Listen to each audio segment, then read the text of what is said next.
because I cannot. I really wish I could because I want to be able to engage with you folks because I know a lot of my MAGA viewers are probably on that platform. And I definitely want to be able to engage with MAGA um, anytime possible. So let me go ahead and type this last one and we should be up momentarily. Crazy shit. Crazy shit. I wonder if anybody's going to end up getting hurt behind this stuff. I mean, they were the gangbangers are talking about. We got switches, which are the little device you put on the back of your Glock so it can fire multi rounds automatically. They were threatening if the National Guard comes here, we got switches and shit. Well, National Guard's there and nobody's getting hit with a switch, but all it takes is for one idiot, and you got a party. All it takes is for one of them. And that one idiot don't have to just be a gangbang on the street. That one idiot can also be somebody with a badge. All it takes is one person with a badge to step out of line and do some shit they shouldn't have done. And that can also provoke the crowd. So understand it don't always have to be the person that's getting out of line does not have to necessarily just be some thug on the street. I mean, when tensions are high, the cops can get out of line too. Um, listen, all of the power is with ICE. All the powers with ICE. So some of them, they know they're not going to get really any. They don't have to worry about any significant accountability. So some of them might even get, may even do something that they shouldn't do. So that's the question we're wondering is somebody going to end up getting hurt behind this? I mean, he's starting to send. I don't know why this damn device would do that. Okay, he's starting to send military to multiple areas now. We're now DC, Portland, Chicago. He sent the National Guard to LA in the beginning. So this is the fourth city. All liberal cities, obviously, but all liberal cities in liberal states. So it's all liberal. It's all everything he's doing is going and the cities he sent the National Guard, and these are not like number 1 through 4 in terms of crime ridden cities. He's just skipping all over the place. In my humble opinion, the goal is to attack liberal cities with liberal governors. So what the hell am I missing here? But that's what it appears to go. The goal is to go after liberal cities with liberal governors. So it is what it is. Let me go ahead and start up Instagram. I can't believe I'm really messing this up this bad. Uh, Portland equals resist. Well, they not resisting enough. I mean, look, and to be honest with you, if you resist under Trump, he's going to do whatever it takes to squash you. Trump is competitive. Trump is competitive. So if you try to resist Trump, he's just going to send in more and more troops. And I feel confident that Trump will give those troops the authorization to kill you. I mean, I don't think Trump will. I don't think Trump would hesitate if he thinks that you are trying to push back against the National Guard or you may put a National Guards member at risk. And I'm talking about not even necessarily a deadly risk. I don't think Trump would hesitate to tell them to kill an American. My opinion. I want to be wrong on that, but I don't think I am. I don't think he would hesitate to tell them to take you out. Let's see here. It just says you are live on X. We're currently on X, but I'm not able to read the comments for some reason, and I don't know why or how to make that happen. So I'm still, for you folks that are watching on X, I'm still trying to figure out how to work X because it's showing me that I'm on, showing me that several of you are in here, but I do not know how to make it so I can see the damn comments. So if anybody knows, has had that problem before, let me know. One more platform and we will be up momentarily, but we're talking about, as you see on the monitor behind me, the possibility of martial law. I mean, we're starting to get to the point where we have split screens. When you turn on the national news, you got split screen broadcast. The National Guard is on the streets in Portland. The National Guard is on the streets in DC. The National Guard is now about to be on the streets in Chicago. So you remember the old picture-in-picture televisions back in the day? You don't normally see too many TVs now. Picture-in-picture, you want to watch two different games or something like that, two different channels. So you'd have, multiple broadcasts on. That's what's starting to happen when you watch the cable news networks. They're showing you protests and riots in multiple U.S. cities now that Trump is starting to send the National Guard in so many places. It could end up being, where they're showing you, because right now Trump has said, okay, we have currently D.C., and I don't think they're ever going to leave D.C. under Trump's watch because I think there's another reason for them being there. I don't think they're in D.C. just to lower crime. But I don't believe under Trump's watch that the National Guard in DC are ever going to leave. But DC, and then they went to Portland. Now they're going to Chicago. Apparently, they also for a brief time went to Los Angeles. So he sent the National Guard already to 4 different places, and God knows if there will be others. My guess is it's highly likely.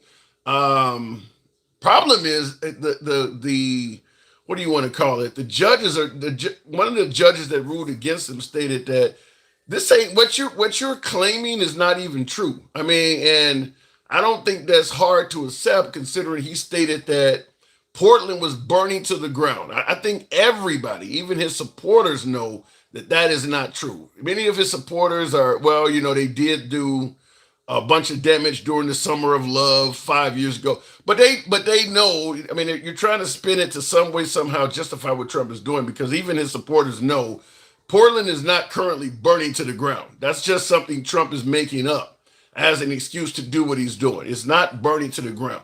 And the judge ruled against him sending troops to Portland because of that reason. Like what you're saying is not even true. This is based on nothing. So we're going to talk about that. But anyway, I'll go ahead and start the program now. We're going to be on X, YouTube, Instagram, and TikTok. I voted Tosi over Hillary. I would take Tosi over President Trump. Wow, you would take Tosi Gabbard over President Trump? Here's the thing though. And we are live now on all the platforms. Here's the thing though. Tosi Gabbard, I don't think she would she would satisfy the thirst of MAGA. And when I say the thirst, I mean sticking it to the liberals. That's fun. I mean, look, they believe the liberals were trying to go after Trump and trying to destroy Trump with the impeachments, with the court cases, the 34 felonies. So the right favors Trump taking revenge on the left. Tulsi Gabbard is not going to do that. So they like the fact that he's going after the left like that. The trolling, the internet memes, all of this stuff, Biden hogtied in the trunk of a car, Hakeem Jeffries wearing a sombrero. Tulsi Gabbard is probably not going to do that stuff. So my guess is a Tulsi Gabbard presidency would be boring to MAGA because she's going to be probably more presidential, and MAGA has come to like the non-presidential stuff, the trolling, the jokes, the insults. They like that. So I don't think Tulsi Gabbard would go very far. Now, in my opinion, I think that's also why the other 9 Republicans that tried to primary Trump, Ron DeSantis, Chris Christie, Nikki Haley, governor of North Dakota, all of them folks, Vivek Ramaswamy. That's why Trump beat them overwhelmingly, because none of them folks are going to be that type of president that Trump is. So I don't think MAGA doesn't want to go back to the days where you only hear from the president once or twice a week and is dignified. And no, they don't want that. They like what he's doing. My guess is the approval ratings for that type of stuff, the pettiness, the revenge and stuff, would be very high very high among MAGA. So I don't think the other presidents will do that. What was the policy set? What was the policy set at when America was the greatest? I don't even know when America was the greatest. In my humble opinion, barring the divisive nature of this country right now, there is no point in history that I would rather go back to and say that was a better time than now. Now, some might say during the Obama term, if you lean left, or some might say during Reagan, but every day is a gain towards equality and freedom for all. So I don't want to go back in time at all. There is no yesterday that I want to go back to. They want martial law in place before the midterm, says Miss Mobetta. I'm hearing that. Well, certainly with President Trump standing next to Zelensky, of the Ukrainian saying, yeah, some people believe that. Stick the ruler. Good evening. Hey, what's going on, Tim? Not Appreciate you mu- letting me up. Anytime, Super duper anytime. ASAP. Say that again. I said I appreciate you letting me up. Super duper ASAP. Oh, anytime, anytime. So what I want to ask is, why is the National Guard being sent to so many damn places? I was not going to come on tonight, but now I'm hearing Chicago is about to receive 300 National Guards people from Texas. What the hell is that? So again, we have a fascist, a racist, and a warmonger in office. He changed the Department of Defense, which means we're going to defend against people coming at us. Now we're just opening up. Now we're just it's the Department of War. We're just gonna just what we're trying to run them over. We can do this. Like Pete Hegseth, his whole I just listened to his whole spiel in the speech that he did to all the generals and stuff. He was talking about if you want peace, you got to be ready for war. You know who said that? Well, I've heard peace through strength. But who said the phrase you're talking about? Who said that? Pablo Escobar. Yeah, see. But I mean, listen. I mean, I'm how I always tend to defend Trump when I think something is not that bad. I don't think that statement is that bad. To defend peace, you got to be ready for war. I mean, that's like peace through strength or trust but verify. I don't see that. I mean, I don't like Pablo Escobar, but I don't see that No, that's a bad statement. it's a very bad statement, especially when you're walking around in a suit and you ain't going to war. You're Hmm. sending other people's kids to war. You're sending those generals that you talk down to about them being fat and out of shape. You're sending them to war. But They're at a command where they're telling their troops what to do, how to handle it, and then it's a trickle effect. Like how mm. they say that the economy is supposed to do. It's a trickle down effect. It's actually a trickle down effect in the military.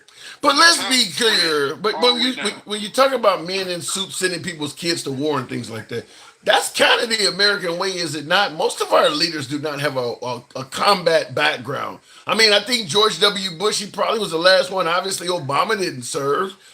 Biden never served in the military. Trump, I mean, so that's kind of what's been going on. Well, I'll say this: the position that Pete Hegseth is a civilian position anyway. But at the end of the day, when we go back and we look at all the people who have served in that particular position, they always, in most cases, with the exception, I think it was Donald Rumsfeld, all of them were military service guys Well, when you because say you're Pete Heck, wait, dealing with hold on. You some. said Pete Hegseth's position was a civilian position. Explain what do you mean? Because he did a tour in Iraq, did he not? No. What I'm saying is the position that he holds now, a civilian Oh, can get okay, that position. yeah. So it's a civilian position. That Air Force, that black Air Force general that Pete Hegseth They got rid of, yeah, buddied up to and said he wasn't going anywhere, I don't think, and then he turned around and fired his ass. yeah. That guy was way more seasoned than Pete Hegseth. They needed to switch. It was kind of like Ben Carson being over Hood. Well, He, I do believe that if you are a person of color in a high position of leadership in the military, you're gonna have a hard time staying there under the Trump administration. well, and that's the whole point I'm trying to say. We need to stop acting like this man ain't racist. We do. We need to come to our understanding that he went against DEI. Before he got in there, he had the Supreme Court go at affirmative action, which they got rid of. You know, Okay. SRT, CRT, you, and then the list goes on and on. AP classes Yeah, but tell what but people what you got about what they're to understand. claiming? What about what they are claiming is that you got a whole lot of people of color and women in positions that they do not have the merit to be there, and they're only there because of DEI. Listen, you can't get anything unless you have merit. You everything. When it comes down to jobs these days, especially like being a pilot, you got to go to pilot school. You got to pass pilot school. And then on top of that, Tim, tell me a black pilot that crashed. I'll wait. That is a hard one. But I will say, I think in the corporate world, even if they get rid of DEI and get rid of affirmative action, you're always going to have people getting jobs that, at the very least, skipping a line. Most of us, I'll tell you my own personal story. I was a engineer with Illinois Bell, the phone company, now AT&T for quite a while. Only reason why I got the job is because my dad used to be a lineman. Now I had my college education. I took the test for AT&T, which was called Illinois Bell at the time. I passed the test, but because hundreds of other people did, I never made it to the front of the line. Once my dad passed away, and all of these linemen that used to work with him were at the funeral, I asked one, could you hook me up with a job? I had a job within 2, 3 days. I think most people Well, get jobs like that. It ain't that they. I mean, now when so you talk about skin, go ahead. So nepotism. Yeah, You got your job through nepotism. yeah, Okay, that's fine. Because guess what? They've been doing that for years. yeah. Years. Thousands of years. They ran everything. They owned everything. You think Rockefeller gave it to somebody else? No, he gave it to another Rockefeller. I mean, let's just be honest. Roth, they gave it to another Roth. Yeah. And on and on and on. And that's why we have Kroger's, because that's the the Kroger people. That's why we have Coke, the Koch brothers. Like, and on and on and on. Nepotism is another on top of capitalism. But what's the difference between system that we have. nepotism? Okay, what? Okay, we know nepotism happens. Nepotism is going to happen. It happened before Trump. It's going to happen after Trump. In fact, his kids are obviously nepo babies. What's the difference between nepotism and DEI? How is one worse or better than the other one? The the difference between nepotism and DEI is when you have a DEI candidate, he's already checked out or she's already checked out those boxes of being qualified. Regardless of what you're saying, it for me to be a barber, I had to go to barber school. I had to do 1,800 hours in school before coming a barber. And then before they just say, here you go, now you're a barber because you did 1,800 hours. I had to go take a test. I had to pass that test.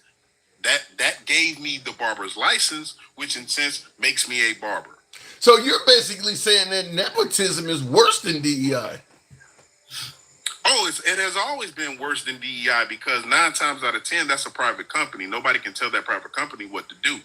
So when that private company went public and then they were, in a sense, under regulation now, that's when affirmative action came in to say, hey, man, look, check it. You got some qualified uh, Native Americans, you got some qualified Indian Americans, you got some qualified Chinese Americans, but you have none on your board. What's up? Because now they became public. So now they have to go under certain guidelines. It is what it is. But I guarantee you, one of those sons or one of those cousins or whoever that was close to the person who created that business, I guarantee they all up and through there. Yeah. Because that's nepotism. And it ain't going nowhere. So why are the same folks that are really arguing against DEI so quiet on nepotism? Because there's nothing you can do about nepotism. There's nothing you can do. If a person, Trump, he that's his name, that's the brand.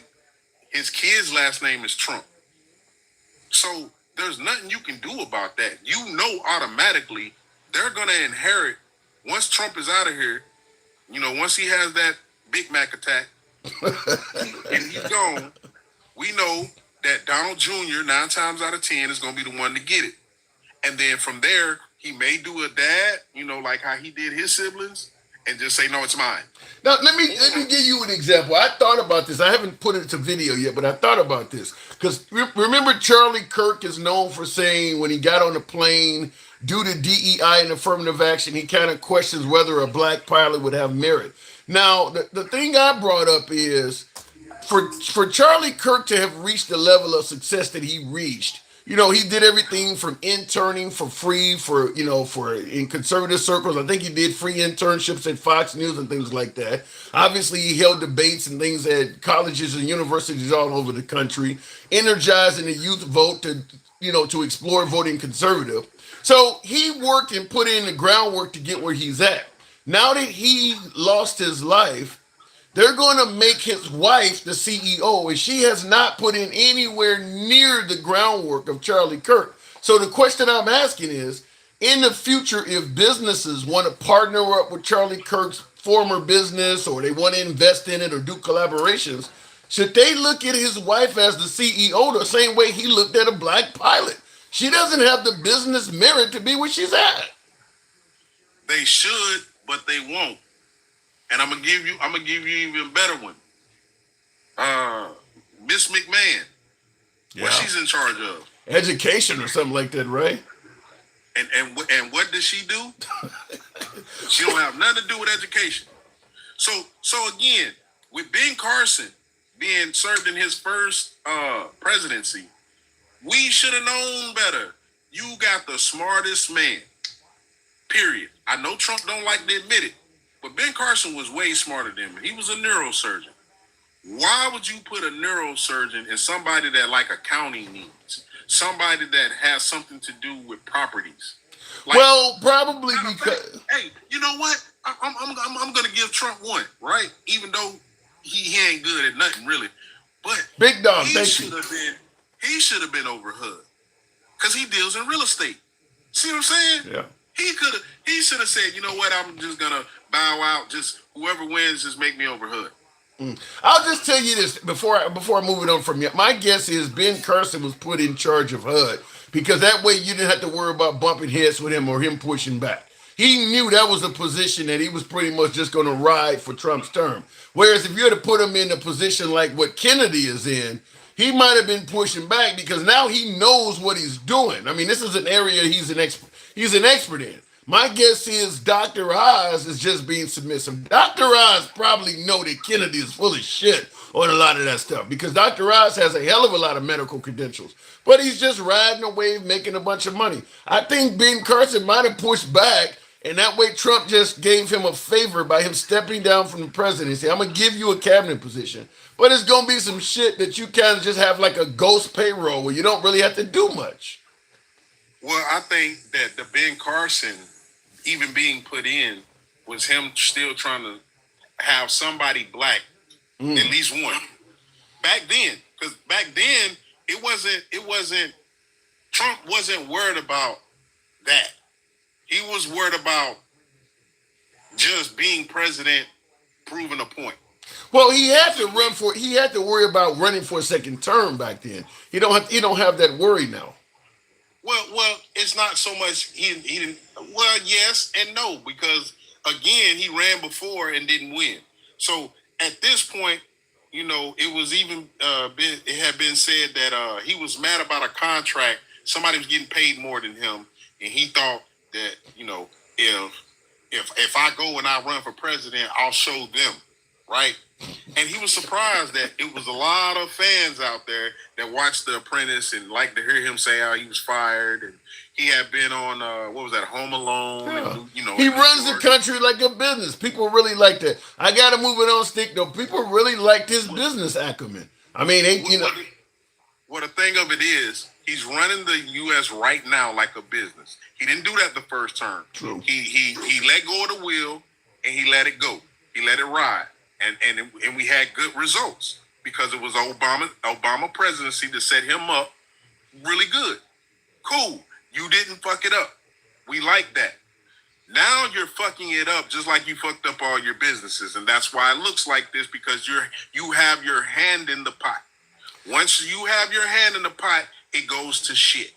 Everybody don't necessarily agree, but Stick, I appreciate you coming on. Thank you. Hey, you better not go fishing off the damn coast. Mess around and end up being a fireball. Oh my God. I gotta go. Oh, I didn't mean to drag, but I'll just say this real quick, briefly. He's right. Trump is running the country more like a business now in his second term than he was in his first term. But I used to say this on the program quite often during some of our broadcasts before Trump became president, and I would say that running a country like a business is difficult when you got the country set up like the founding fathers have it set up, where you got three equal branches of government: judicial, legislative, and executive. Because when you run a business, like Trump is, obviously ran several businesses throughout his life, as the CEO or the owner of the business, there really is no checks and balances. If the CEO says tomorrow we're moving a branch to San Antonio, and people that work for him don't want to move, or you just fire. You don't. He doesn't have to necessarily take a vote or hear any pushback. Now, once you get into the point where there's a board, they do have some power. But the point is, as a business, the guy at the top has significantly more power than, let's say, the president in politics. Because it's hard. It's much harder to veto a business owner than it is a president. Significantly more power. And I used to push back by saying that is that for Trump to run the country like a business, he needs to be able to say fuck you to a whole bunch of people. Now, in his second term, that is what is happening. That is kind of what is happening. So he's able to run the country more successfully like a business during his second term because he don't have that pushback. His word does just kind of goes now. Whatever he says, it kind of goes. So he is getting closer to running the country like a business. Now, one of the other things I did push back on in regards to running the country like a business is I'm not a fan of leading a nation like a business because you have several aspects of civilized life that should not be ran like a business because a business is all about the bottom line. The primary focus of a business is profit. There are a lot of aspects of American life that should not be based on profit. Do you want the schools, the elementary schools that teach K through 8 to operate on a for-profit basis, or do you want 911 that you dial for safety to protect us all? Do you want them to operate on a for-profit basis? There are certain aspects of American society that you don't want. We see what's happening with the penal system, where the incarceration for money. You just don't want that. You don't want certain areas or certain aspects of civilized life to be for profit. The people that fix your bridges and roads and shit like that. The guy who comes and picks up your garbage if you live in a big city. That stuff is normally done by the city. Do you want it on a for-profit basis? Because a business does not have the time nor day for anybody that cannot afford their good or service. And there are things in civilized life that the people should be able to get access to, regardless if they have money or not. There's just certain aspects, water treatment plants and things like that. You don't want that stuff on a for-profit basis. And so to me, running a country like a business leaves all sorts of room for problems. Anyway, tap the screen, get the likes on up to 10,000. We're talking about the potential for martial law. I don't understand why President Trump, in less than a year, has sent the National Guard to 4 different American cities. Started out with Los Angeles, D.C., Portland, Oregon, and now 300, I think 2 or 300, I think it's 300, might be 200. 200 National Guardsmen from Texas are going up to Chicago. And let me just say this. Chicago's geographically a huge city. The land area of Chicago is pretty big. 200 to 300 National Guardsmen is not a lot for a city that size. They can congregate in one neighborhood, maybe they're all downtown, but the violence is mostly on the south and west sides of Chicago. Each one of those areas of the city is big enough geographically to compare to some of the mid-sized cities in this country. I mean, I gotta assume the square footage of the south side of Chicago is probably a mid-sized town. 200 to 300 of them guys is not going to be enough to really even be present in every location to stop stuff. I don't know what's the purpose of that other than the intimidation factor. But I'm going to go back to the box. He is a success. He is a success at conning people, says Katrina.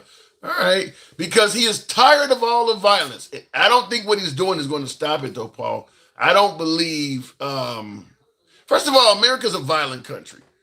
And there are so many violent cities in this country. You're going to deploy the National Guard to all of them? because Portland is not known as the most violent city in America. There's probably 10 cities that Trump skipped over to get to Portland.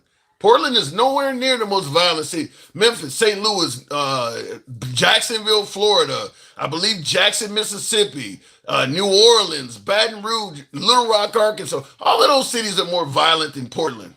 You're going to send the National Guard to all of them? How long can we afford to keep doing that? If they're claiming it costs $1 million per day just to have them on the ground in D.C., how long can we keep doing that? Willard Coleman. By the way, when do we get to the part about bettering the economy? JPT Farms and Top Dogs. Appreciate you folks helping me get to my TikTok cap goal. Thank you very much. Willard, if the box brings him up. Portland is nice, folks, says Lonzel Graham. You know, I'm hearing that people are in Portland riding bikes and shit, having picnics while Trump is on TV saying it's burning to the ground. I don't know why he said that. I just don't know why. I'm gonna have to reset the boxes. My last guest, Willard, doesn't seem to be coming up. When are we going to start helping out Americans? How does this help me? Well, I suppose sending the National Guard will help you if you're in that high crime area. But fact is, the overwhelming majority of Americans do not live in Chicago, D.C., Los Angeles, and they're not going to visit Portland. There's so many other areas of American life that should be addressed that affects us all, as opposed to sending the National Guard in these little towns where there's very little other Americans outside of those towns are going in there. So I don't know why that's happening. We'll go to the box again. Will G says, Trump and MAGA ain't shit. He says, I do remember when I told you that Trump is going to use a secret entity as his personal army. And he's saying that that entity is ICE. Well, ICE, but ICE can ICE really go after American citizens with it to any significance? I mean, it can detain you, but most of the crimes that an American citizen might commit, ICE can't really do anything about it, can they? They can hold you. I don't know. I'm not disagreeing with what you're saying, because we do see ICE detaining a hell of a lot of Americans, but I don't know. Can they go get? If let's say you got a bank robber that you know is an American citizen and he's holed up in some apartment, can you send ICE in there to get him? At some point, we need some judge to step in, because he is. If that's the case, he is definitely using ICE improperly. That would be crazy. So proud of Trump, says John Landry. I would like to know what you're proud of him for. Make Americans safe. Hang on one second, Jeremy. Make Americans safe by sending funds to hire more police, invest in more programs for the youth. What do you think about that? Me? Yeah, 4 cities now. Yeah, hire more police, and make sure that the programs you're investing in for the youth are effective. But yeah, why not? Give me an example of a program that you believe would be effective for the youth. Just one. Well, I actually can't think of any offhand, but I don't have a problem with the idea that the government spends like a little bit more money on the youth to make sure that they're doing well. And just the general concept alone sounds okay. What about this National Guard shit? Okay, this is the 4th city. You co-sign this? You think this is a good idea? Well, as long as they're doing it for the reasons that I think that they're doing it for, which is to reinforce ICE, yes. When they sent the National Guard into Los Angeles, I don't even think. I mean, why not just send enough ICE agents in there? I mean, why send? Maybe they just don't have enough to pull from. I mean, it's possible. Sending the National Guard from Texas to Chicago. Yeah, I know. Well, again, hey, if what they're doing is reinforcing a federal organization like ICE, I have no problem. By the way, I just wanted to go after some people who were on here a few days ago, saying like, "Oh, why is ICE arresting babies naked and like black babies?" Guess what? The videos they're referring to, it was literally a fully clothed child that was being chased by his dad, who happens to be a cop, as a game. Well, here's the problem. I haven't seen the video, and when that came up, I even said then I did not know what ICE was doing in that apartment building in Chicago. I haven't seen the videos coming out because they said children were being what do you call it, wrist tied to, when they use the wrist cuffs. They were saying all kinds of horrible stories. Apparently somebody said fuck them kids. You came on the program and you said the same thing.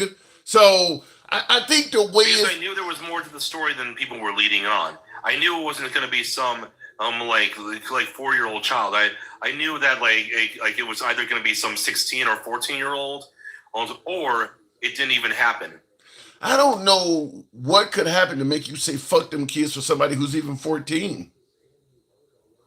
14-year-olds, if they're acting up, absolutely.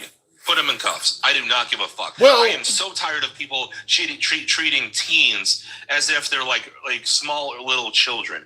They're not. In fact, gangs recruit small teens because they know that they're going to get away with more crimes, and they know that because their bodies are growing, that they can still deal out a lot of damage. Let me say it this way: if you have ICE out in the street and protesters as young as 14 are blocking their vehicles and things like that, I could kind of entertain your argument. But when you got a 14-year-old that's in the house in the wee hours of the morning, probably sleep, and a Black Hawk helicopter hovers above the building and they actually rappel down, come into the building and break in their houses, the 14-year-old is not acting out when he speaks out against that. You came into their crib and did that.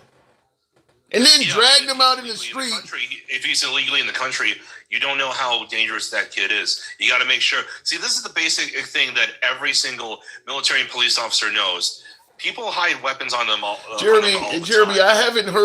I have not heard them claim any children were arrested as being an illegal immigrant, though.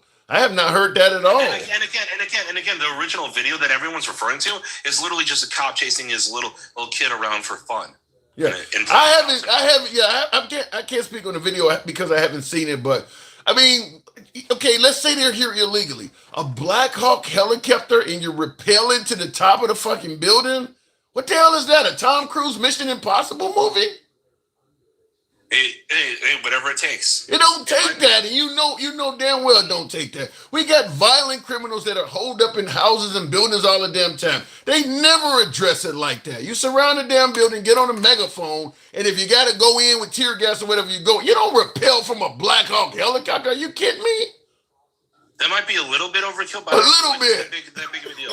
A little bit. I feel like it's that big of a deal. Yeah, it's a big deal when you're trying to scare the fuck out of people. When people are sleeping and all of a sudden they hear a Black Hawk, because keep in mind, everybody in the building heard that. Everybody in the building is not a criminal. Everybody in the building did not need to experience having all these heavily armed people in masks. I do not care, Tim. I don't feel bad. Oh, okay. Oh, you're intimidated by people who want to make sure that you're behaving yourself and that you can't and that you don't fight back. Police officers are not. Police are not there to win a fair fight. They're there to capture people who have done something wrong.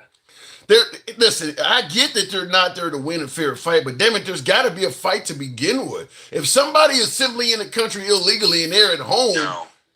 So you're saying that you favor anybody that's in the country illegally, you favor going in, doing what they did to get those people. That's the way you should handle that. Black Hawk helicopter, go in with long rifles and everything. If it's one person, you could do it, you could slim it down, because I think that there is a little bit of an argument for that. It could be a waste of resources, in the waste of a Black Hawk.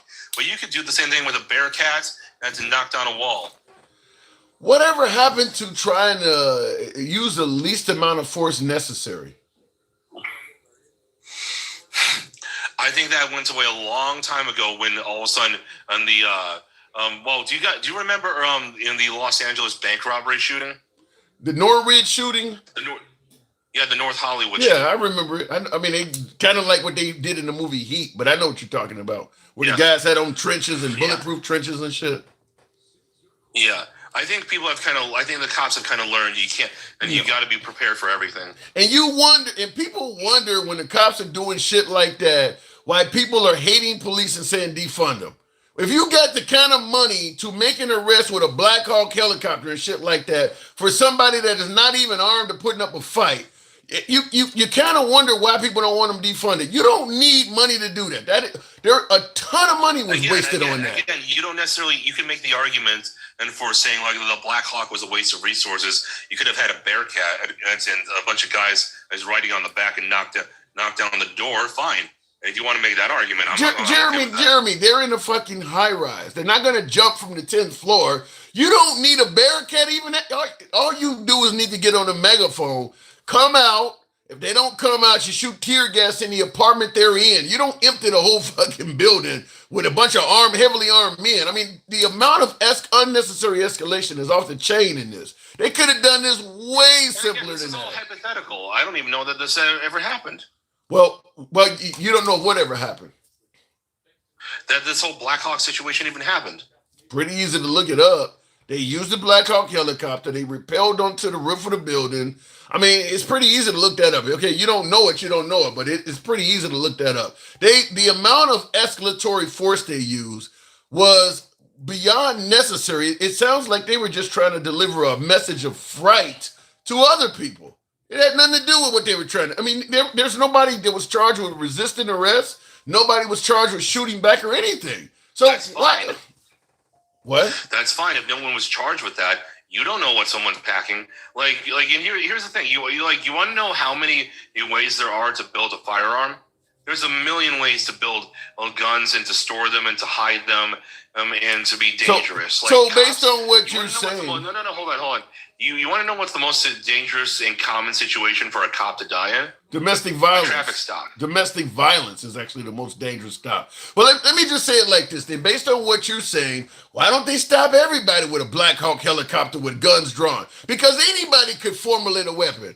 I mean, based on what you're saying, when they pull you over on the side of the highway for speeding, 8 or 9 cops should approach your car with guns drawn already because you could formulate a weapon. Yeah, well, here's the thing. I have no problem when, a cop pulls me over and all of a sudden 2 other squad cars come up. That ain't what I'm talking about. I'm talking about coming up with guns drawn like they did to these people. Maybe, as you say, use a Bearcat. Use a Bearcat to drag you out your car. I understand, and that this could have been a little bit overkill. Little bit. But little it doesn't hurt. I'm a little bit fat. I mean, a little bit, huh? This is the amount of unnecessary escalation on this. They spent thousands of unnecessary dollars to make this arrest. Thousands of unnecessary dollars to do that. Yeah, but listen, Tim. If you're gonna talk about wasted resources, that's the argument you want to make with me. When it comes to feeling bad for the people, no. I don't understand why your lack of empathy is that bad. I mean, they're like I said, just like if they pulled you. Why is it a bad thing? What? Why is it bad? Handsome conservative. Appreciate that. Thank you. Because they didn't deserve it. They didn't fucking deserve that. I mean, you rappel into a building, you aim guns at dozens of people that did nothing wrong. Mostly, almost everybody that took out of that building, put them in handcuffs, eventually got let go. So all of them had to experience that. I can understand what you're saying to a degree, but even then, I don't feel all that bad because as police need to know that they can control a situation. Okay. Let me ask it to you this way then.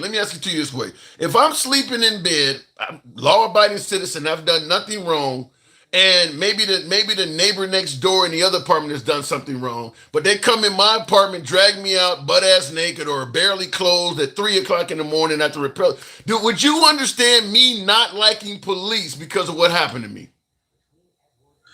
I can understand that, but that doesn't sound like the same situation. Yeah, it does. That's what the right keeps complaining about. People don't comply. People talking shit. People don't respect police. You just even stated innocent people going through that stuff. You would understand them not liking police. It's if you're in a completely different apartment, that's not the same thing. That's exactly what happened, Jeremy. A lot of people were dragged out. It ain't like they went into one apartment and got everybody out of. They went and took people out of several apartments that had nothing to do with. What story is this? What story is this? I've never heard about any of this. All of them people that they brought outside in Chicago from that high rise, you thought they all lived in one building? I mean, one apartment? And wait, which skyrise is this? What are we even talking about? Oh, okay. I'm just going to ask you to do your research because clearly you don't know what you don't know what I'm talking about. The neighborhood is the South Shore in Chicago. It's a high-rise building. I don't know, maybe 10 stories, 10, 12 stories. They use a Black Hawk helicopter repelled on top of the building. Now they claim that they had Trinidad Agua staying in the building. So they go in the building, they went in several apartments. So it's pretty clear they did not have a search warrant for one specific apartment. They went and opened up several apartments and dragged all the people out in the street. That's where all the kids and shit come from. Because you're taking families out of all of these apartments. And now you got them all on the street at 3 o'clock in the morning. Trinidad Aragua is known for like pulling people out of their apartments and then giving it to people who are illegally in the country.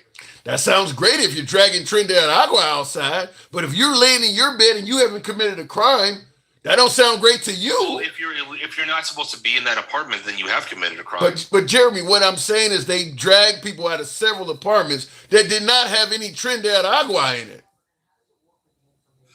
Look the story. Okay, look the story up. You're commenting on stuff that you admit you don't really know nothing about. Look it up, and we'll talk about it on another live. But you clearly don't know anything about this because you're defending stuff. Sure, I'll look at it. Yeah, look it up. Look it up, because you're way out of left field defending some crazy shit. They're going in people's apartments that had nothing to do with illegal immigration or Trinidad Agua and dragging them out in the streets at 3 o'clock in the morning with guns aimed at their face. Look it up, and we'll talk later. I got to move it on. Have a good one. You too. All right, moving on with the program. And as I stated, regardless of how you feel about what was done there, and you hear my last guest saying, look, the police got to be able to control the scene, and, Trinidad Agua is known for committing bad, atrocities against people. But you heard him admit that if you drag someone out of their apartment in the middle of the night with guns drawn at them, and they're not involved in anything, any reason for why you're there, it could lead to people not liking police. And I'm going to just tell you, based on what happened in this scene, there's a whole lot of people, because this has been discussed at least nationwide. My guess is there are people in other countries that know what happened in Chicago a few days ago. There are people in other countries that know about this. This is the kind of shit that puts a stain on all police. When one police does something awful, kind of like, I'll give you a good example. Being an African American, and I'll go back to the box after this. Tap the screen, get your boy on up to 30,000. Help your boy reach that TikTok goal. We don't block, ban, or censor. This is uncensored programming as always. If you enjoy an uncensored live, feel free to follow us. If you're watching on Instagram, TikTok, or if you happen to be watching on YouTube, give your boy a sub. And we're also currently broadcasting live on X. But when you do stuff like this, it literally creates a hatred towards the police when they escalate situations above and beyond what they have to. And the example I was going to give is, even as an African American, a person of color myself, even when I'm not involved in some heinous act that I see a black man do on TV, sometimes I feel embarrassed because I know there are people who want to stain the entire group of people that look like me. Let's take the guy who stabbed a woman to death on the train in North Carolina, the Ukrainian immigrant. There are people who are using that to say black people are violent. That's why you hear people already talking about 13% of the population, 50% of the crime. So when one brother does something like that, some might argue it puts a stain on all of us brothers. Well, that applies to the damn police too. That applies to the police too. When somebody in the badge does some dumb shit like what they did in Chicago, that's affecting the state police. People are gonna look at all badges with disdain like that. That affects everybody. So just want to make sure you understand that, how it works. When one person does something, it can affect everybody that's part of that group. Just like when there's a racist Karen out there doing some shit, you see people blaming all white people for it. Well, when the cops do something like that, a lot of badges take the blame for it. Let me go back to the box. I do want to respond to a super chat though. Will G says, wouldn't be surprised that Trump would broaden ISIS powers, with Trump trying to declare Democratic cities and judges that disagree with Trump as enemies. I wish he wouldn't do that. I wish he would not do that. I wish the Republican Party would step up and stop letting him declare actual American citizens as enemies. They don't seem to be on course to do that. I mean, Antifa's an enemy. My guess is Black Lives Matter may fall into that category soon. And God knows who else. God knows what other liberal groups may fall into that. But I really wish they would speak up and not let him use the presidency to declare his adversaries as enemies of the fucking country, giving him the ability to deem them as terrorists and use military might against them. I really wish the right would speak up against that, because I'm pretty sure they would not want a liberal in the future to declare MAGA as enemies. I mean, now look, Biden called them garbage, but it's a difference between calling them garbage and deploying the National Guard to MAGA rallies. I don't think the right would want that happening. I really wish they would speak up against something that is obviously wrong. Even just because it's working in your favor don't mean it's wrong. What says, I will be only a matter of time. I saw that already. Oh no, it will be a matter of time before Trump calls for martial law and the elections are suspended and DC is a super fortified with an agent on every block. I don't know about with an agent on every block, but I do believe that under Trump's presidency, the National Guard will never leave DC.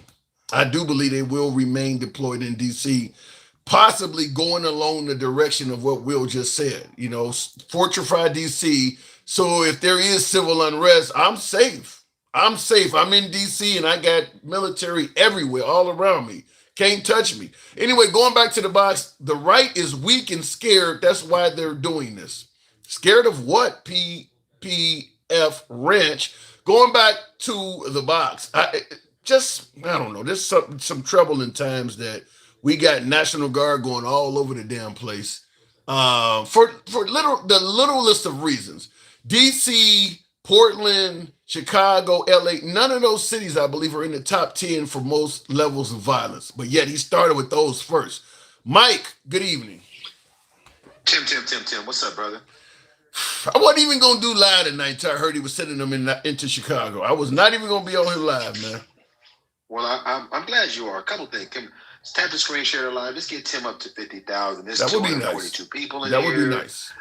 Reset your live goal. We try to go after your other live goal. And if you did not know, if your viewers that love to listen to Miss Mo Better is starting to go live now. Yes. I knew that. Yes, I was on there. I wanted to make sure I let you know. So anyway, I want everyone to understand Jeremy. And I want to go back to Jeremy for a second. I want everybody to understand what you just witnessed. Now, Jeremy's my last caller for folks who may not know. The person I just talked to. Go ahead. Jeremy just showed cognitive dissonance. At the same time, his algorithm, because he started talking about Chicago. He even brought up the fact that the video he claims is fake about the little kid he knew a part of what you were talking about. JPT, yeah, he did. That is a good point. JPT Farm, appreciate that. Thank you. Yeah, that is true. He did know that. But that's his algorithm. His algorithm's not showing him the other shit. His algorithm is only showing him that, because he couldn't speak to it after that, Tim. He couldn't speak to any of that shit after that. That's his algorithm. Well, I agree with you. If you lean right, your algorithm is anti-Chicago, because the right views Chicago may as well be Gaza to the right. If you ask the typical Republican, name the most violent city in America, they're going to yell Chicago, because that is all their media is feeding them. You talk about, fake news and all of this shit.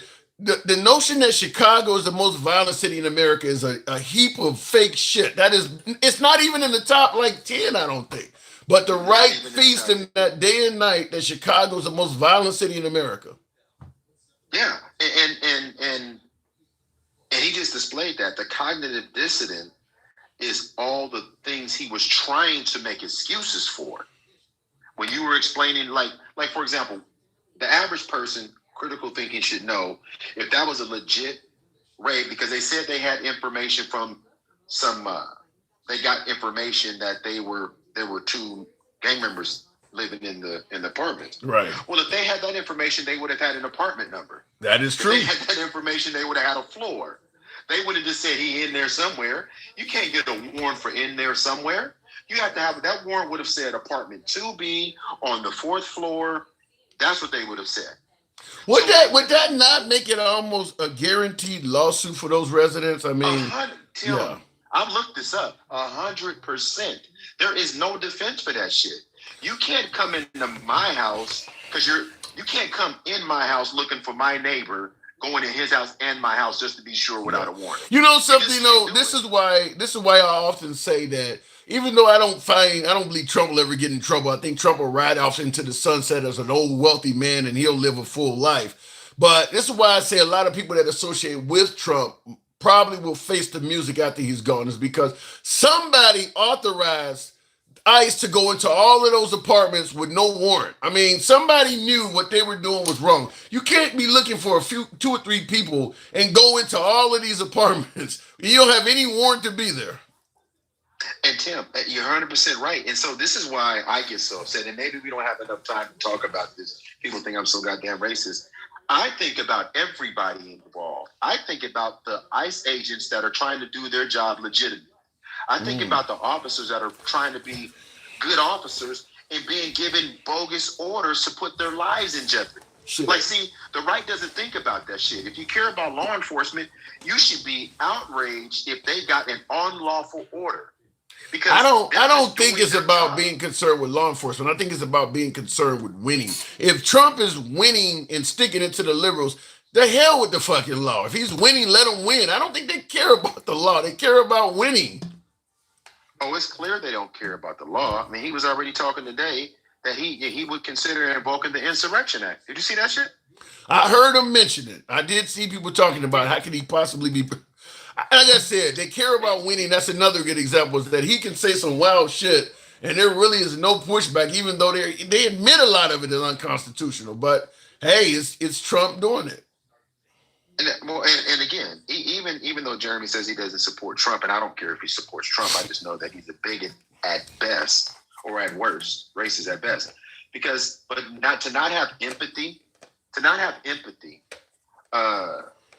on people tells me that you're part of the problem no matter what side of the aisle you voted on. Because you're okay with people being ripped out of their homes illegally and saying you don't have a problem with it. Empathy is the new liberal tears. They don't want nothing to do with that. Yeah, but you know what's so funny though? But they do. They just want it for them. They don't want to accept your empathy. The farmers want our empathy right now. Matter of fact, their outrage is about empathy. They're whining about the migrants and they're whining about crime. They want us to feel what they feel, but they don't give a fuck about what anybody else feels. Everything they say is projection of who they are. They talk about liberal tears. Who's whining? If you won, you got the House, the Senate, the Supreme. What are you whining for? Chicago never impacted you. If you don't live in Chicago, it's never really fucking impacted you. That's like living in North Dakota complaining about the southern border. What are we talking about? But that's what I'm saying, is that I think because a lot of MAGA believe, they'll tell you Trump is the greatest president we've ever had and things like that. It's because his number one attribute that's really satisfying MAGA is he is making liberals cry. It ain't that he's not impacting their lives in a much better way. Groceries have not went down. Inflation has not really went down. They're not paying, they're not making more money at their job or anything. It's watching liberals cry. That's what they're taking pleasure over. It could be dirt poor, but as long as he's sticking it to the liberals, he's doing a good job. And I understand that, Tim. But I also sit on this app, you do too, and you hear the MAGA come up all the time and say, "You guys on here crying again?" And it's like, we're having conversations. You guys want somebody to be crying. You guys want somebody to be distraught. But the reality is the same shit that's going to happen to us is going to happen to you. Yeah. Can you imagine somebody saying you guys are on here crying again while they were talking about the demise of Charlie Kirk? That's what listen. Tim, you can't make this stuff up. I wish this country, for one time, white America would examine themselves just one time. Just one time. Be honest one time. And you'll see what everybody else sees. They're whining about his supporters are whining every day, and they say that liberals are whining. You're about to get everything you thought you were going to get, and more. And then And you say they're not going to like it. Well, yeah, but let me say it this way, Tim. I was talking to somebody earlier who didn't have a problem with them going into the apartment complex. Same thing as Jeremy. But then I asked him, I said, do you think that there are not immigrants in rich white neighborhoods? Yeah. Do you think, who keeps your rich white neighborhood all nice and pretty? Do you think there are not, so you're okay with them coming into your neighborhood? Well, you heard about the school superintendent in Des Moines, that black guy. He was making I heard about that. Yeah, they got him. He was making almost $300,000 a year, so he wasn't poor. And listen, again, this is what I'm saying. They don't think that the things they despise for others will impact them. No. Until they impact them. And they're going to be whining like the farmers are now. I heard a farmer earlier today say, and then I'll land my plane here. I heard a farmer earlier say about the potential bailout. He said, no. So he said, let me get this straight. You're bailing me out with my money? Did you see that? No, I didn't see it, but that's a hell of a thing. He's right. That's exactly what's going to happen. That's your money giving back to you, bragging about. That's a Trump supporter who voted for Trump. Think about this now.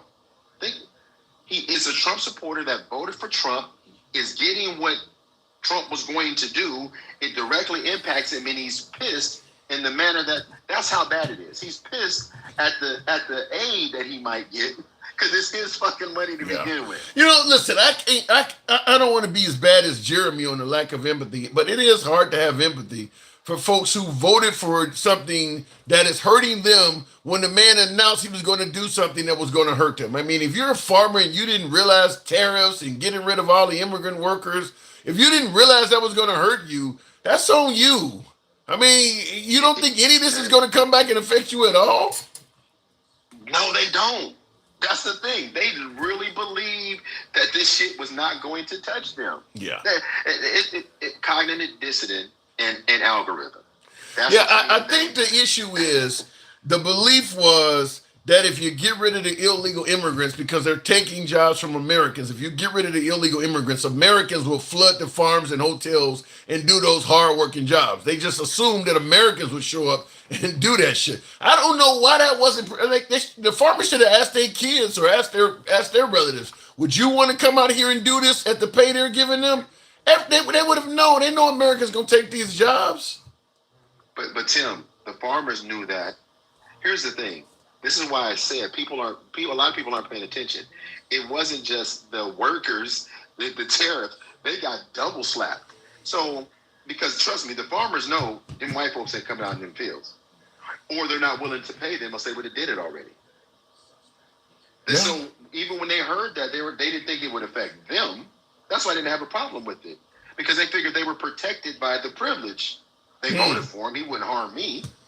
I voted for him, he wouldn't harm me. They can take them Mexicans down by the border, but leave mine here. Well, maybe Trump will ultimately bail out the farmers. You know he does look out after the people that looked out after him. I gotta move it on. But you know Trump, he does look out after his own kind. So maybe he may bail out the farmers. I can get it. When he can remember and when it's good for him, he's all transactional.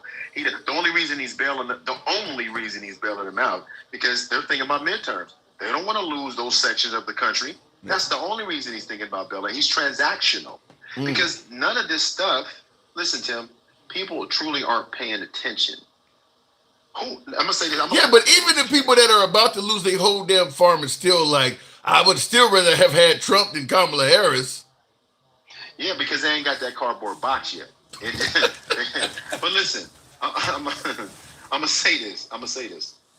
Just remember this. Everything that we're seeing, all the money that they're spending, we have to pay attention.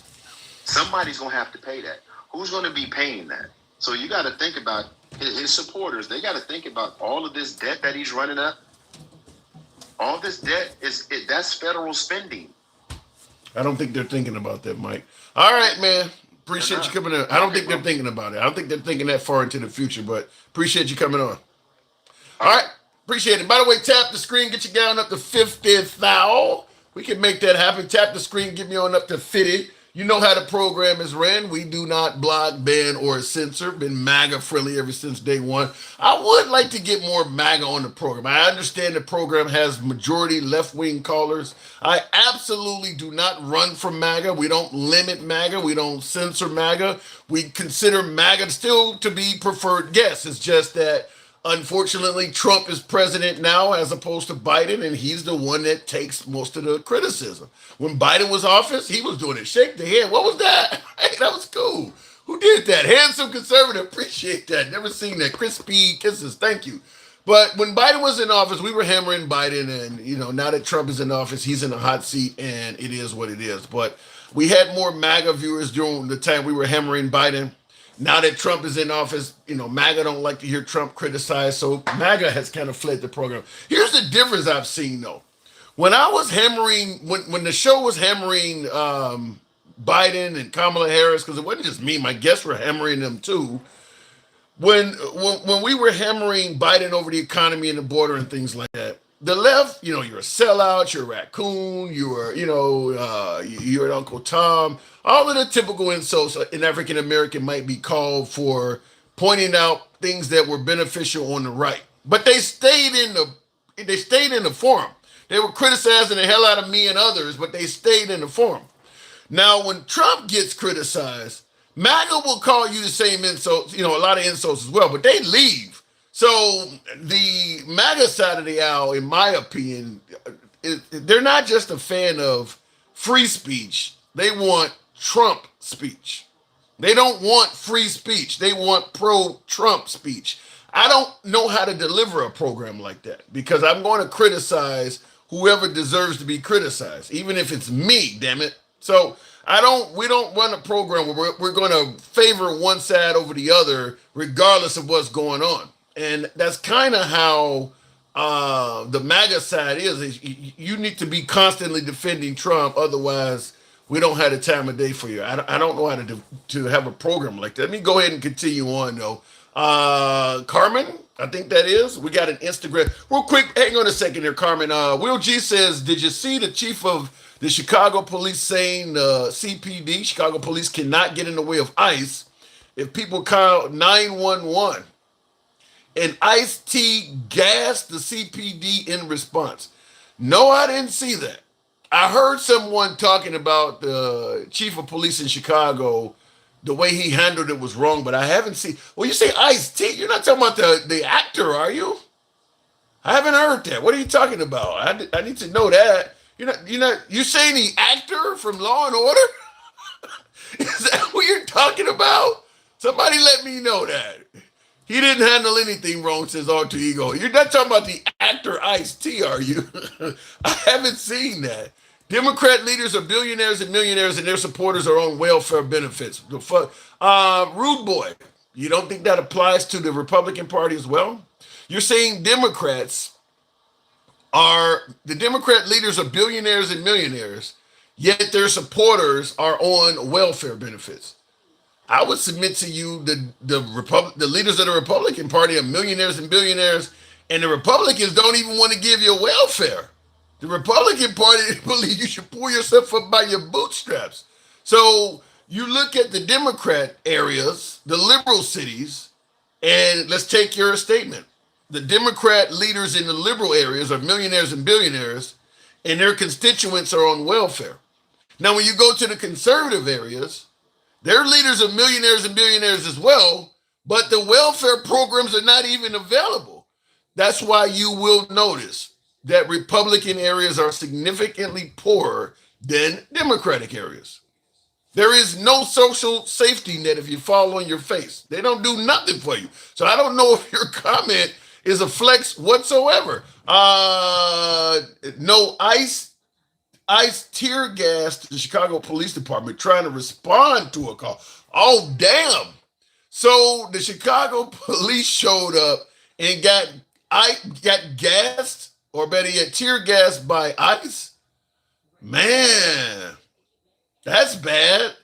See, this is where, and I'll go back to the box. Tap the screen, get me on up to 50,000. We'll go take the next caller. This is where not giving local police the common courtesy can cause problems. And that's what Trump is doing because Trump is going against the wishes of the local police and the local politicians and local people in these areas. Portland don't want the National Guard and ICE in their city. Chicago don't. So Trump is sending these people in anyway. So because he is doing it without the blessing of the local people in the area, he's not going to call and give them a heads up. Like the apartment complex that was on the south side of Chicago where they're repelling and shit in there. My guess is they probably didn't tell the Chicago police they were going to do that. So what ends up happening is when you got federal agents operating in your backyard without telling you they're in your backyard, when you hear a noise back there, you go out with a firearm. And now you could end up in a gunfight with the federal agents. Now I'm saying it sounds like I'm saying this on a citizen level versus ICE. But no, I'm saying this on a level of police versus ICE. When I say your backyard, I mean, let's say you're a police department and you're running the city of Chicago. If ICE or federal agents start running missions inside the city of Chicago, they are in the Chicago Police Department's backyard. If they do not advise the Chicago police that they're operating and conducting raids and missions in the city of Chicago, when the citizens pick up the phone and dial 911, the police have no clue who these people are when they show up. Certainly when they're wearing masks and plain clothes. This could easily lead into a blue on blue incident because they don't know who these people are. Nobody told them that ICE is going to be on this block conducting a raid. So we don't got 10 911 phone calls that some guys are out here with guns and they're aiming them at people. So the police show up expecting to possibly be dealing with some heavily armed criminals. And they're not going to sit there and just take the word of some dude with a mask on and jeans holding an AR. This is how people can get killed with blue on blue incidents. They should actually tell them when they're doing that stuff. I don't believe they are, though. I don't believe they are. Looking in the comments, though, they're thinking it's all about immigrants. No, it's for all of us. Yeah, because they're not just grabbing immigrants. They're actually grabbing people first and then checking credentials. So you're grabbing a lot of Americans as well. And that's going to lead to some Americans being angry, acting out. Now you're arresting them for disorderly conduct or something else when they never would have been arrested if you didn't fuck with them. Are we at 50? Let me go back to the box. Don't fall for it. Well, it's hard to control your emotions sometimes. It really is. Continuing on with the program, no, Gangsta Grandma. Tell me that's normal behavior to get an entertainer's tour bus on fire. What are you talking about? Gangsta Grandma, good evening. You stay fluffing, don't you? You Yep. be fluffing. Now look, let me tell you something, okay? I don't really want to I do not want to get onto your black ass tonight because I'm high as shit. But let me tell you. Are you ever sober? Well, no, I'm high. Are you ever sober? Are you ever sober? No, I'm high on life, Pookie. I got me some gas. Honey, I own a dispensary. I got it all, honey. And I'm the welfare queen. Like Rude Boy said, I'm a welfare queen. You got you some of that cheap lower price Trump gas now that he's bringing the price of gas down? I sure did. Yeah. All right. You want a MAGA hat? I'm gonna tell you for my car, no. You want a MAGA hat? Hell no, I would never touch that. You a traitor for real. How you could touch on that? Ugh. Now let's get down to some serious shit. You heard that white boy Jeremy? That was white privilege right there. There were babies being cuffed with those ties. 3, 4-year-olds, 5-year-olds going out naked at 3 o'clock in the morning, and there was none of them was illegal. None of them. You're telling me they zip tied a 3 to 5-year-old? They zip tied all the kids. And let me tell you this, with your little maggot asses. They were all Americans. All of them. They had one van for Hispanics, the other van for black folks. How many? So there was no illegal immigrants taken out of that building? None. They even had seniors in there. They kicked down the doors, gave flash bangs. They that all Americans, all of them were Americans. I seen the what is that, the news conference when the mayor said he's taking them to court. I thought I heard that they did arrest at least a few illegal immigrants. No, they didn't. None of them. They arrested everybody up in there. One van for Hispanics, the other van was for black folks. So what do you think the purpose of this was? What do you think? They don't like our black asses. They don't like Hispanics. They don't like brown folks. They sure don't like us black asses. So what do you think that is, huh? So And then you had Jeremy, his white tee looking, ugly looking $15 ass. Oh, well, you know, I have no empathy. Well, bitches, they're coming for you. what about Yeah. what about what Advent Comics said in the comments? He said they had 5 search warrants. They had no search warrants. Even the mayor said that. None. No search warrants. It was on, the mayor was all talking about it. They didn't even know what the hell was going on. You let Blackhawks come up in here. Like it is like Chicago was like the enemy. Yeah, I don't. To me, crazy. as you may have heard me tell Jeremy why you're accusing me of fluffing, I told him that is what leads to people hating the police doing stuff like that. You know what? That's your homies that you want to kiss ass to. That's your friends that you want to kiss ass to. You want to be their friend so fucking bad, but they don't even like your black ass.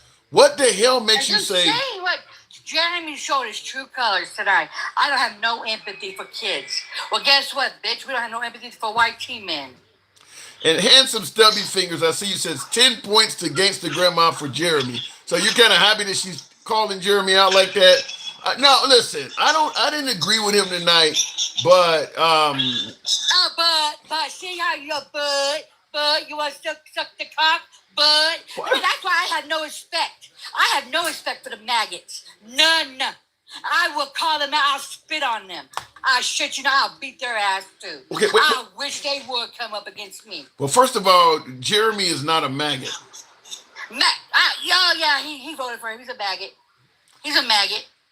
He voted for him. He's a fucking maggot. And he's a white tea man. And I'm showing that white privilege tonight. Say I don't have no empathy for black and brown kids that was being out there butt naked and shit with no shoes on being cuffed. What kind of bullshit was that?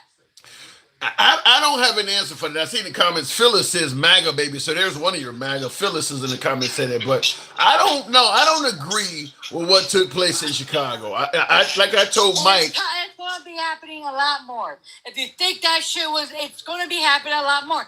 Tim, what they voted for was a complete racist. They knew what they was going for. This is one hell of a expensive racist shit. But you he's don't. He's trying to tear down everything.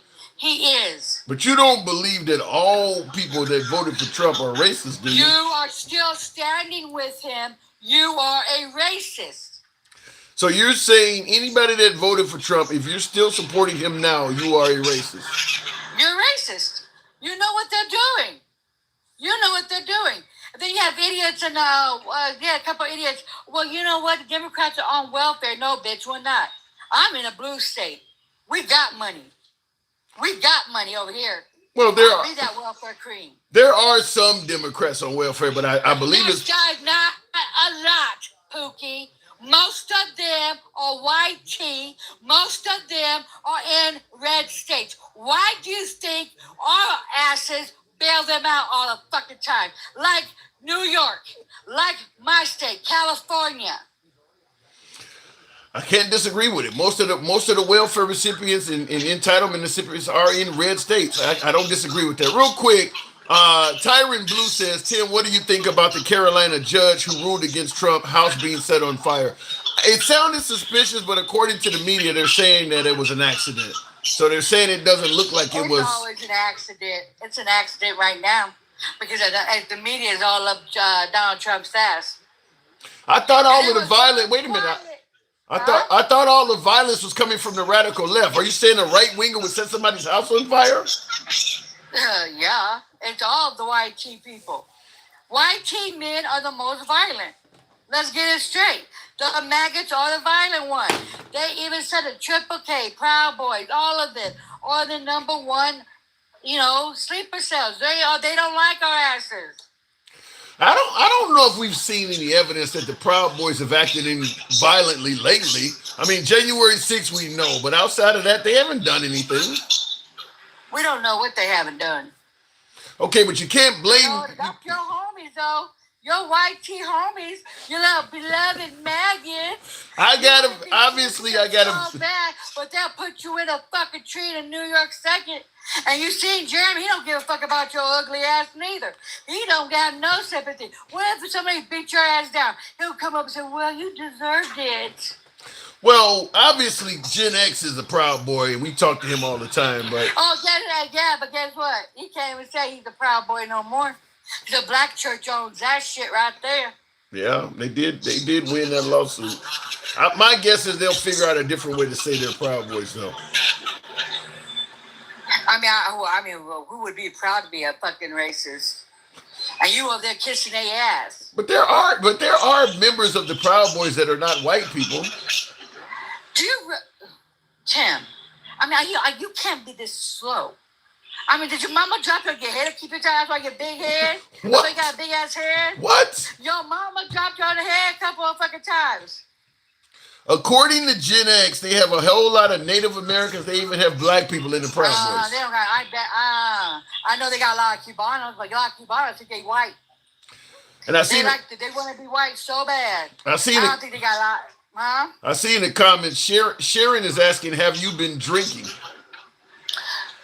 No, I'm high as shit. I don't have to drink. I'm high as shit. And hey, you would. What you gonna do? Beat my ass? No. I don't think not. So you believe these? I own my dispensary. I go and get my shit all the time. I got potent shit. Bitches can't afford it. So you believe that? What do you think? Trump's presidency is just a method of operation is racism? It's all racism. He came after everybody that went against him. He don't like black and brown folks. It's all this shit. This is all about revenge and stuff. You think he gives a fuck? You know he gives a fuck about the poor white trash, the white tea trash that voted for him. Thinking they're gonna rescue me and all the young people. Oh, he's gonna lower diapers and every damn thing else. No, bitch, he raised them up. Because he don't give two fucks about you, white trailer trash asses. Well, let's be real. Well, I think everybody would agree that Trump is vengeful, but you're saying racist. Maybe because when you talk about African Americans that favor Trump, he's not going after them. Let me tell you something about the ratty raccoons that voted for him.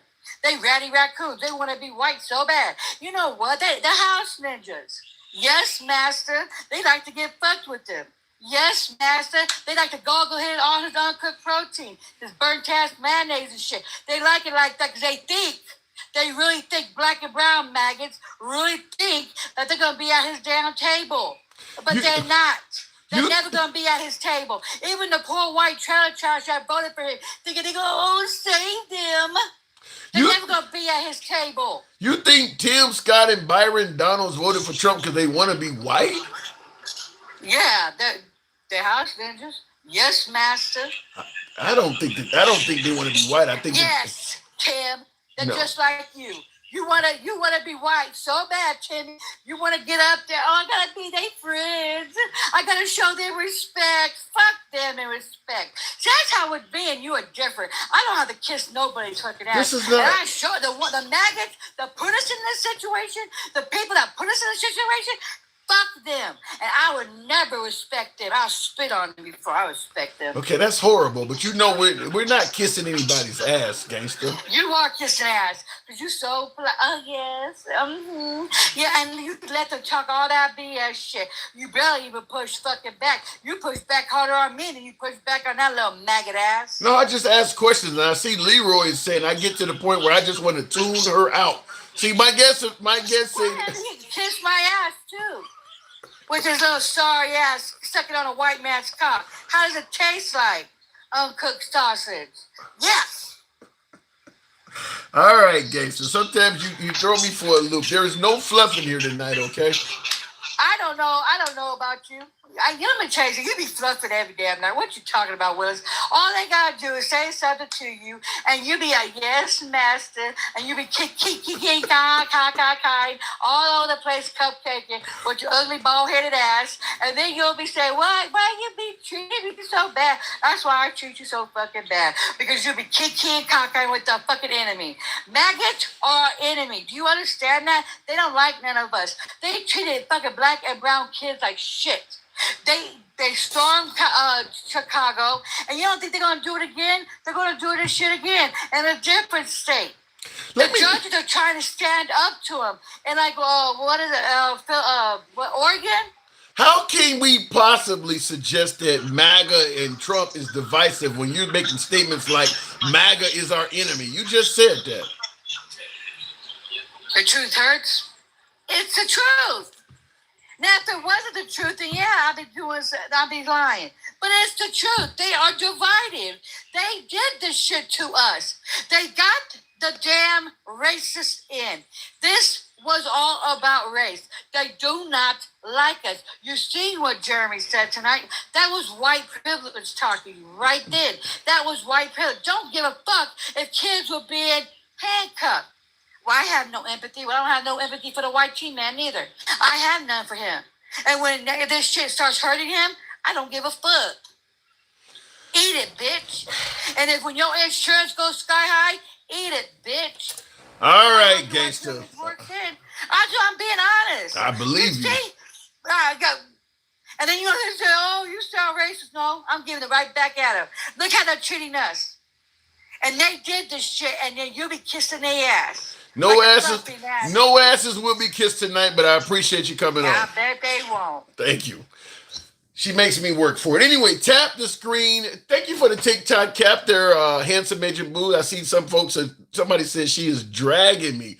Listen, I believe that, some folks are more passionate than others about their opinion. I let them speak. I see Char Hill says she is racist. She is racist. Wow. I believe in letting people speak. That's why I said we're an uncensored program. If she was MAGA, she would be allowed to speak as well. When you come up, that's how we run the program. If you do want to be a caller, by the way, we're currently on X, TikTok, and Instagram. If you have any of those apps, the handsome liberal across all platforms, come on over. We'll bring you right up. You don't have to agree with any damn thing anyone says. You can be critical of anybody on this program, including yours truly. What do we say? We go left of Bernie Sanders to I'm having dinner with Q. If you favor uncensored speech, I always say give your boy a sub if you're watching on YouTube. Follow us if you're watching on TikTok, Instagram, or X. Thank you for that, handsome conservative. Appreciate that. And King Finn, we just hung up with a caller less than a minute ago. There's no bloviating that quick. You got to give your boy a few seconds here. Continuing on, though, she might be high, but I smell wet playtime.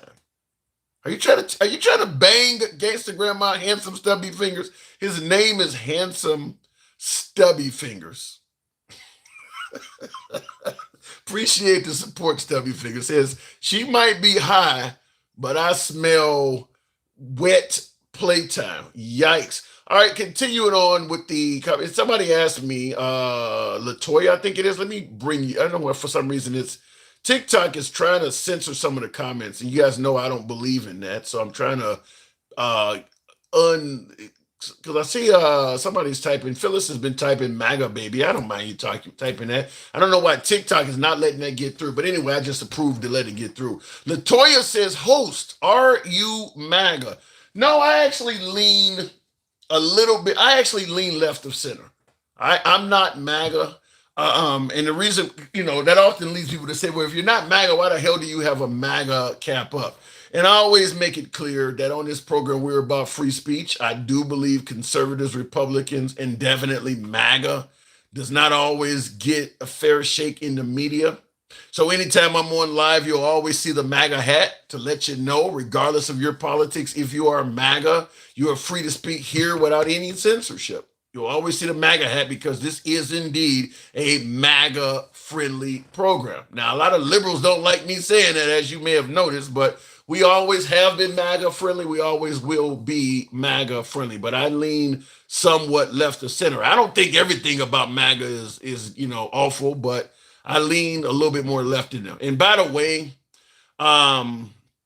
there's a difference between MAGA 1.0 and MAGA 2.0 because a lot of my MAGA guests that watch or used to watch will say, "Well, you've changed."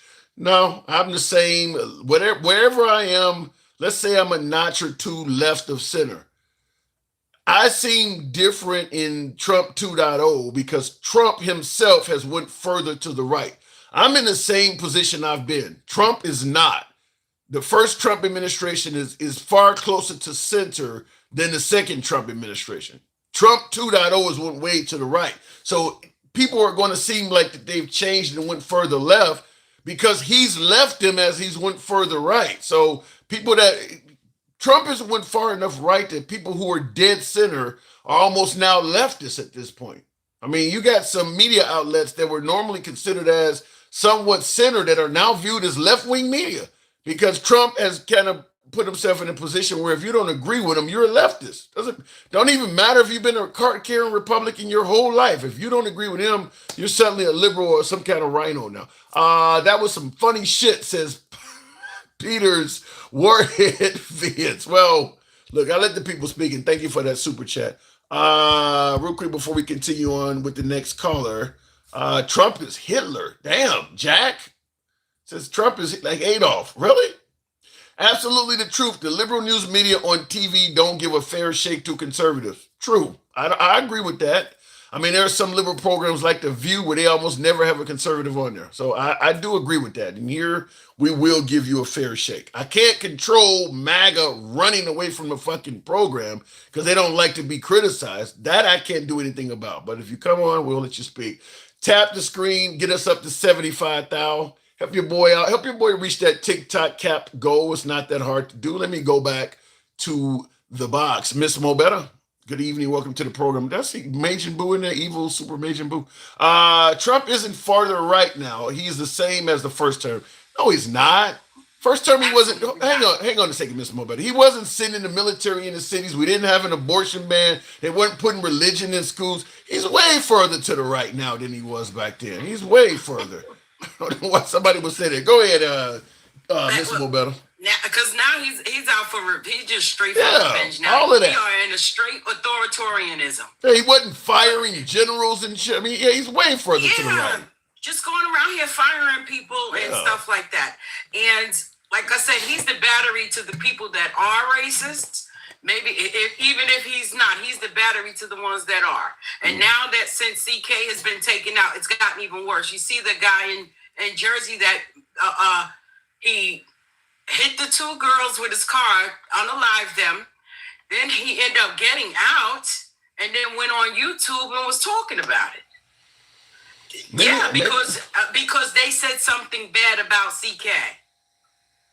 I don't say, why is he out? No, I don't get that either. I don't understand. Listen, Charlie Kirk, for what he did, he amounts to somebody who got a lot of youth voters interested in the conservatives. I mean, he preached Christianity, but I don't get how he got propelled to hero status other than Trump like that. Antinomianism or whatever that's called. Where they don't feel that they need to follow the Christian law. They use it just by the name. I'm a Christian. You're a Christian lie. A Christian lie, because nothing you do is Christian-like. It's not Christ-like. Well, they do. Need to stop doing that. But anytime somebody loses their life, they do offer them thoughts and prayers. Of course. Well, does that work? Again, Trump is like that firefighter that went around starting fires just so he could put them out. That's his way of feeling that I am king. He wants people to come to him and beg him for things. Well, that may happen. Again, like the farmers. You want farmers begging for money that already belongs to them? Yeah, that's he's threatening everybody but Israel. Why? I've been talking about our defense of Israel to a few people today, and the right wingers.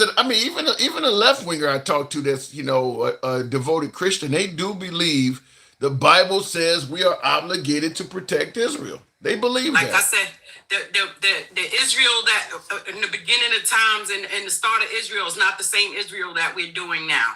They were colonized just like we were colonized here. Yeah, my So, question is for yeah. people like Ted Cruz and all them saying that we must protect Israel because of what the Bible says and all that. I'm like, so if Israel elects, let's say, a Stalin or Hitler like dude that's starting fights everywhere, you're telling me you're going to honor the Bible and protect that dude? Yeah, right. You know why they protect them? Because Trump put it in law to where they have to protect Israel until the year 2028. So it's written. He wrote that. Nobody else. He put that in play where Israel has to be protected until the year 2028. And I mean, giving them $2 to $4 billion at a time. We're going to one day end up with our own version of October 7th because of us constantly backing them. I mean, because a lot of the adversaries of Israel know that Israel could not do what they're doing without the blessing of the United States. So we make for a good target. If you don't like Israel because of what they're doing, the United States is almost like the person putting the bullets in the gun. So we qualify as well. They just boom boom over the weekend again. Trump is his bitch. Damn. Trump is Netanyahu's bitch. My story, and I'm sticking to it. Well, the thing about it is, though, appreciate that, handsome conservative. Thank you. That Galaxy M. My boy on fire. Thank you. But what I was going to say is that as long as we're going by the biblical prophecy that you got to bless Israel, then Netanyahu and Israelis know it don't matter what we do. They got God telling them to help us out, so they're going to always be here. Yeah, okay. I mean, let's be clear. They were saying Genocide Joe has got to go as well. So one like Joe Biden was not defending Israel as well. He was doing the same shit, just not to the level of Trump. Carl, thank you, Carl Hamilton. They have to. But like I said, Trump is threatening to withhold monies and all of that stuff here, cutting programs and doing everything. If people don't comply, you're not talking that same game with Netanyahu. Yeah. You're not talking that same game. If you don't stop, you claim you can go in there and get this war stopped and all of that stuff. Why didn't you have that same energy with him? Because of what I said, though. Because Trump got a lot of his support from the evangelical right, and if they believe what the Bible is saying, that we have to. There's Stephen Miller, because Stephen Miller is run. He's Trump's battery. Yeah. So if you got a lot of your support, if you got a lot of, he's a horrible man. He's a demon. He's definitely a demon. Based on what? Just his speech, period. What is he? Like they said, they had for CK's memorial. Who sells merch at a goddamn memorial? That Charlie Kirk thing, fireworks. At a memorial talking about you hate your enemies. Yeah. Come on. This stuff it ain't hard. It doesn't take rocket science. We talked about that on the show, and I had a lot of MAGA that said, look, they went after Trump. He has a legitimate reason to hate him, even if he wants to say he hates him at somebody's funeral. MAGA defended that. Because we already know MAGA is mush. Mine's under Satan's hold. I had somebody come on the program yesterday and under tell Satan's hate. You know, Miss Mobet, I had a guest come on the program, a long-term viewer yesterday, and told me I worship Satan. I heard it. I heard that. Because I watch porn. I was cracking up laughing. He popped on my live earlier. I seen him in the comments. He didn't say nothing though. Yeah. I said, Lord, you can't make this shit up. He said, I worship Satan. Like but God. Again, that's why there's always been a separation of the church and state. You understand what I'm saying? You can't intertwine the two. Well, not when it's going to be sending us to war and shit like that, and when you're defending somebody. You're defending Netanyahu. You got Netanyahu that's acting rogue on his own. You can't just put the might of the United States behind somebody that you can't control. See, the thing is, they talk about love and all of that. Thank you for the gift. They talk about love. Do they know God is love? It said that in the Bible. You don't hear them saying anything about that. They believe they trying to hijack God, like they hijacked the country. Well, they love It Trump. only- Whoa. Meaning that it only belongs to us. It doesn't belong to you. God put Trump here. God sent Trump. God is the creator of all of us, good, bad, or indifferent. But how about this? Rude Boy 80 in the comments says Trump is the greatest president to ever exist against the old order. That's in his opinion. That's in his opinion, and I totally disagree. There's a whole lot of people that feel that way. I totally disagree. And if you go check those numbers, what I've seen, he has the lowest rating right now.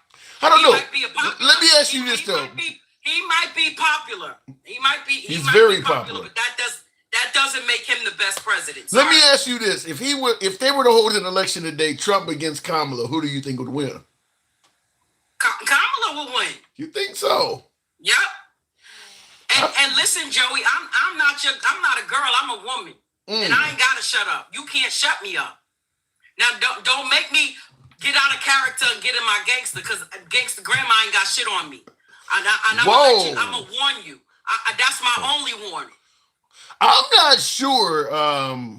But I'm about to call you gangster grandma. I'm not sure, Mr. Mo Better though, that Trump would lose to Kamala. I talked to a lot of MAGA that hold on. Let me give you an example. Like Jeremy makes it clear he regretted his vote. He wouldn't vote for Kamala though. He don't know who the fuck he would vote for. He got to get out the basement first. He got to get out that basement first. You know, listen. Like I said, Trump is a populist, and if it wasn't for Elon Musk, he would have lost against Kamala this first time, even with her only running in 117. I don't know. Like Peter Ward. Yeah, you could deny it if you want to. You could go look at all of the votes and stuff that they're currently still investigating because of those numbers were rigged. Well, Peter Warhead says Kamala was a basket case. I mean, a lot of folks did not see her as a good candidate, though, Mr. Because Mobetta. you know why they didn't see it? Because they wasn't looking. They weren't looking for her to have anything good under her belt. All they saw that she was a black woman. First of all, do you know that they're not going to have a black woman running this country?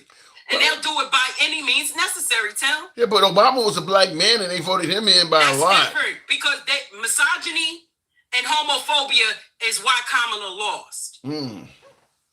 Misogyny and homophobia, so no racism. Oh, it's some of that too. Wow. There's a lot of that, believe it or not. What about her There's a being? lot of What that. about her But just you know being a a? racist is not gonna come out and admit I'm a racist. I think there's a little bit more to it than I'll explain. But before I do, in the comments, handsome stubby finger says Tim MAGA ain't shit. He says and kick Trump's ankles ain't shit. Also, did you just come back from doing an ICE raid? Looks like you're wearing an army t-shirt. No, I was about to take my ass to bed. I mean, seriously, the Chicago thing, I just couldn't go to sleep on. I'm like, I got to talk to the folks. I was going to skip you tonight. heard fat boy Raggedy Mouth, Garbage Pail Kid Gen X said that he wanted to call himself a Proud Boy so bad, but like I said, he gonna fuck around. They can use that name if they want to and be sued. They was going up to claim they was going up to Portland. How can you really sue individuals, though? I mean, if they're not doing anything with the name to make money, or if they're just calling themselves Proud Boys as a group, I mean, I guess you could give them a cease and desist order, but I mean, what can you really? That too. Yeah. I couldn't get into specifics of how they go about doing it, but Yeah, however, they're not allowed to use that name anymore. So now you're going to see a lot more America First.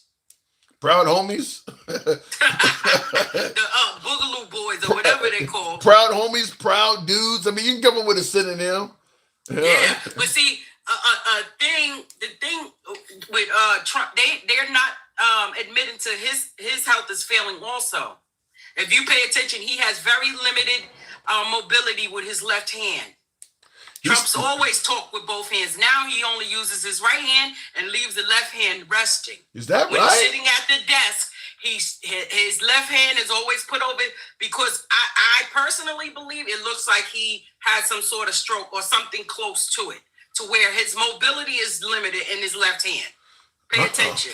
Now I am going to pay attention to that. I have not seen that. Go look at almost every video from today back. You'll see it. Wow. Left side. So you think he had like what do they call it, a mini stroke or something? He could have had a mini stroke or anything. Listen, he's of age. He's having with swollen ankles. That means you having heart problems. That means your heart's not pumping properly. You're having circulation issues. Don't take my word for it. Go look it up. Yeah, I see. I'm making up shit. Yeah, I see. Alicia Bing in the comments is saying those 5 days he was missing, maybe something happened to him and they were keeping him hidden for it because he don't normally be missing for 5 days. That was unusual. Yeah, he don't go missing for shit. Any opportunity for him to have his face plastered all over the media, he's there because that's what he is. He's still stuck in his apprentice era. You know what I mean? He's used to that shit. Well, here's one for you. Bobby prays for Booster says, Miss Mo better don't get our hopes up. In other words, I'm not wishing anything on anybody. I just pay attention to what I see. Well, let's put it this way. Regardless of what you're talking about in regards to Trump's mobility, his mind is still there. I mean, maybe some degradation. The guy's almost 80, but his mind is still there. He still has some. His mind has never been fully there, Tim. Come on now. He can't. He'll start a sentence like, "Hey Tim, how you doing? I ate a sandwich last week, and come on, bro. I'm not gonna give him that much credit. Okay. His brain be all over the place. Either he has ADHD, ADD, or some kind of cognitive issues going on. He can never stay on topic when somebody asks him something. That is true, but maybe he's just used to... and that's not just him talking around a situation. He's incapable of answering a complete sentence and staying on topic. That's an issue. Maybe he's just used to getting in as much as he can. He's a media darling. He knows how to run the media. So no, you know what it is? It's his followers actually get up there and speak and say, "Oh, well, this is what he meant." Yeah. No, he meant exactly what he said. They do it. They do often interpret his messages. They do it all the time. Else. I get them all the time. Miss Mombetta, I do got to move it on, but yeah, I cannot tell you how many times I've been told, you took something Trump said out of context. They do have their own special interpretation for him. It's insane. It's insane. And I pray for our country. No, I'm no doctor. Y'all shut the fuck up. Y'all keep licking his orange ass. I ain't. All right. And now, what if I was to say I ain't got no empathy for that? With Jeremy at that's fucking disgusting. Like I said, CK didn't have empathy either, and now people should have empathy for him. It's a good argument, Miss Mombetta. Thank you. All right, moving on with the program. By the way, tap the screen, get us on up to 85,000. We can make that happen. Let your thumbs not be lazy. Do you think Trump is God's tool? Peters, no, I do not, but I know a lot of people do. In fact, I've been to a couple MAGA rallies, and one of them I went to. Shut up. All right, I'm gonna move it on.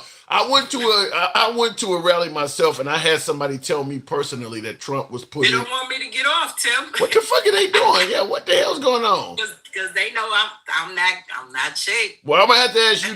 You go ahead and drop it because I don't know. Yeah, I don't know what's going on. All right. Okay, yeah, go ahead. Shit. It won't let me do it either. What the fuck? They're trying to marry us, baby. They're trying to marry us, baby. What the hell? You about to be mine? We have a fly ass sweater, Tim. Why is it doing that? I don't know. I don't know. So you can't drop and I can't drop. Can you? Let me see. Okay, we're trying to move the program on, folks, but for some reason the app is not letting us drop. Okay, there we go. She dropped. All right. Shit, I had an easier time getting rid of my ex-wife than that. Okay, look, tap the screen, get us on up to 85,000. After all the graveling Ghislaine Maxwell did, Trump is acting like he never heard of her name and will think about a pardon. Trump ain't shit. Real quick, I hit the wrong key. But that is true. I heard that today. Once again, President Trump, because I think that, the Supreme Court said they will not hear her case. And once again, the media asked President Trump, would he consider pardoning Ghislaine Maxwell?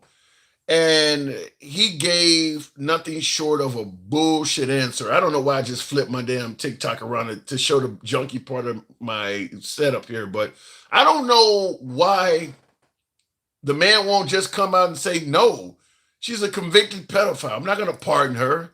He cannot say, no, he's been asked twice now if he's going to pardon her. And both times he would not give a definitive answer, which, look, I'm speculating here. I'm going to make it clear I'm speculating here. But the only reason why I think he won't give a clear-cut answer is because it's likely he's going to do it. Now, we know he went and interviewed Ghislaine, or his people went and interviewed him. One of his former personal attorneys went and interviewed Ghislaine Maxwell.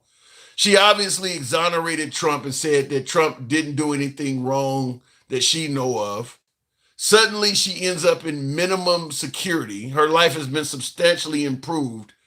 And my speculation is they told her, if you cooperate, you got to stay incarcerated until he finishes his term and then he'll pardon you. I'm speculating right now that when Trump leaves office, Ghislaine Maxwell will leave federal custody. That is my speculation right now, is that eventually Trump will let that woman back out. Trump will let that woman out. And I think she got, 20 years or something? She's supposed to be in jail for a long time. She's not going to serve that. The way Trump is speaking about pardoning her, to me, is very telling. He will not say, I won't pardon her. He's giving these evasive answers. Well, I haven't really thought about it. I could do it. She's a serial pedophile. Why not just say, no, there's no way in hell I would do that? We're talking about the law and order president, the guy who's tough on crime, the guy who's deploying the National Guard to Chicago, Los Angeles, Portland, and D.C., being asked would he actually pardon a convicted pedophile many times over. And he can't say, no, I would not pardon her. He's going to let that woman out. I'm going to go ahead and go on the record now and state that when Trump's term is over with, when Trump leaves and he issues pardons, Ghislaine Maxwell is going to be one of those pardons. That's my opinion. Maybe I'm wrong. I hope I'm wrong. I don't think I am. He is going to pardon that woman. By the way, just even if he doesn't pardon her, upgrading her from maximum security to a minimum security camp with no explanation, that's enough for an outcry. You don't need to pardon her. What he's done already is bad enough. Why did you put her in minimum security and not tell the people anything about why she's there? No explanation for why you would greatly improve the quality of her life. To me, that alone is enough to question it. Steve 22 says Trump is doing amazing. Steve, I would ask you, do you believe sending Ghislaine Maxwell to minimum security is an amazing job? Do you favor him doing that? Is that amazing to you? Let me know in the comments. Was that something amazing? Give Miss Mobetta my blessing and great work on your show. 50,000 points. Love ya. Handsome Stubby Fingers. I appreciate it, man. Thank you for the support. Thank you for tuning in. Thank you all. Thank you, Handsome Stubby Fingers. Diddy is not in maximum security. Well, Diddy is in jail right now, TB. He just got sentenced to prison for the first time, what was it, yesterday or whatever? So we don't know what Diddy's been sent to. I don't know, but Diddy is not, what Diddy got convicted of is nowhere near as serious as what Ghislaine Maxwell went down for. So I don't think I would compare Diddy to Ghislaine Maxwell. First of all, Diddy wasn't abusing children. So it's a big, big difference on Diddy versus Ghislaine. So I don't buy comparing those two. Diddy got convicted of essentially hiring a prostitute across state lines. And the courts used the fact that he was caught on video beating a woman, for which he was not being charged, as an excuse to give him a much greater sentence. Without that Cassidy, whatever her name is, without that Cassie video, that dude would be out right now. He's only in there off of those charges because they saw him beating a woman and they wanted to punish him. So, but looking in the comments, I'll give credit where credit is due. 2016 to 2019, despite Trump, the country was better then. Really? 2016 to 2019, that is obviously Trump's term. You said, I'll give credit where it's due. 2016 to 2019, despite Trump, the country was better then. You know, are you comparing 2016 to 2019 till now? To the Biden administration? I mean, what areas are you comparing it to? Now, I do believe most folks felt the first 3 years of the Trump administration were better than all 4 years of the Biden administration. And the economy, there were no wars going on under Trump, and there are reasons to back it up. There are reasons to back it up. Now, many would tell you it is because Trump inherited the Obama economy or whatever, but the job numbers under Trump were great. 2016 to 2019 in America, and like you said, you stated it perfectly. You said despite Trump, 2016 to 2019, despite the divisive things Trump was doing, yeah, the country was receiving high marks in a lot of areas. That's a good comment, Bobby Praise for Boosters. I don't disagree with that. It's a good comment. The economy was not bad for the first 3 years under Trump's term. Like I said, there were no wars going on all over the damn place under Trump's term. Price of fuel and things like that were reasonable under Trump's term. Groceries weren't that. Yeah, it was not that bad the first 3 years. Obviously, you're saying the first 3 years because the fourth year during the pandemic, things got to be miserable. And it's hard to give Trump high marks in his handling of the pandemic. In my opinion, his handling of the pandemic was dismal. It was terrible. So the fourth year of his term was fucked up. And obviously, the first year this time, it's chaotic. What he's doing now is just chaotic. There's no bragging about the economy. The job numbers are not that great. Inflation's not coming down. There are wars happening every damn where. I mean, it's just not that great this time. Looking in the comments, it takes years for the economy to change. Diane, I got to disagree with you. It doesn't take years for the economy to change if you do something to deliberately fuck it up. All of those tariffs, threatening our allies so that they're no longer coming to America as tourists. It don't take years if you're doing something to deliberately fuck it up. So I don't believe it takes years. Trump has only been in office for 8 months, and there are some economies in this country that have suffered greatly just from those 8, well, it's been more than 8 months. January 20th till now, 9, maybe 9, 10 months, whatever. But no, when you're doing things to deliberately fuck it up, you can destroy the economy much faster. And when you're telling the Canadians and shit you don't need them, so the Canadian tourism is down, the European tourism is down, so that places like Disney World and Vegas are ailing, you can fuck it up pretty quick when you do something like that. Not true. In 2008, we had a crash and Obama turned it around in 1 to 2 years. We did have Obama turn the economy around significantly. That is true. All right, let me go back to the box. Somebody says arrest Gavin Newsom for what? What did he do?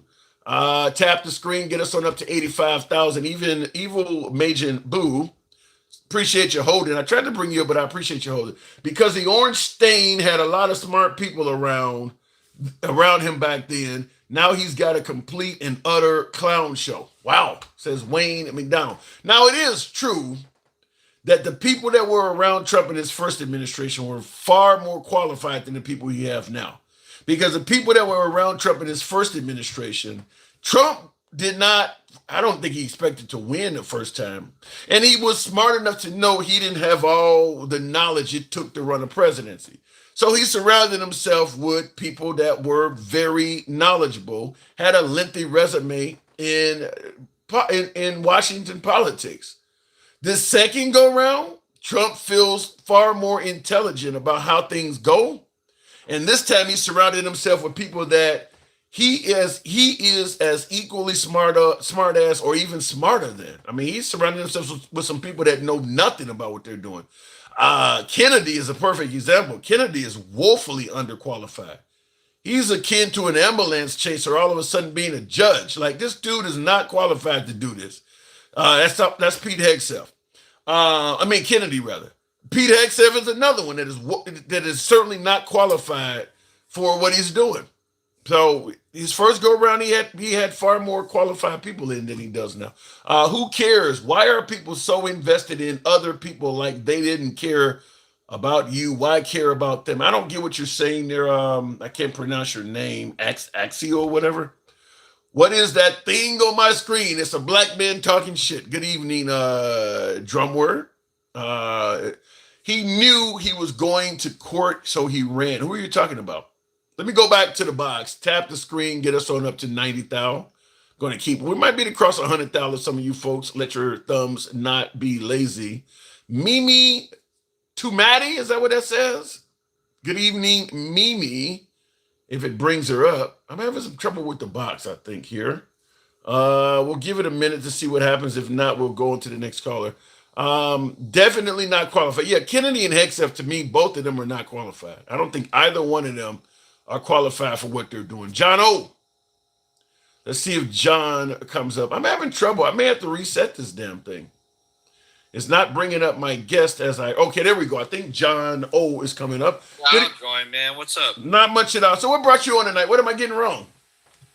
Oh, I'm not. I don't think you're getting anything wrong, man. I was just listening to that guy you were talking to earlier, and it sounded like more race baiting than more of we're all Americans.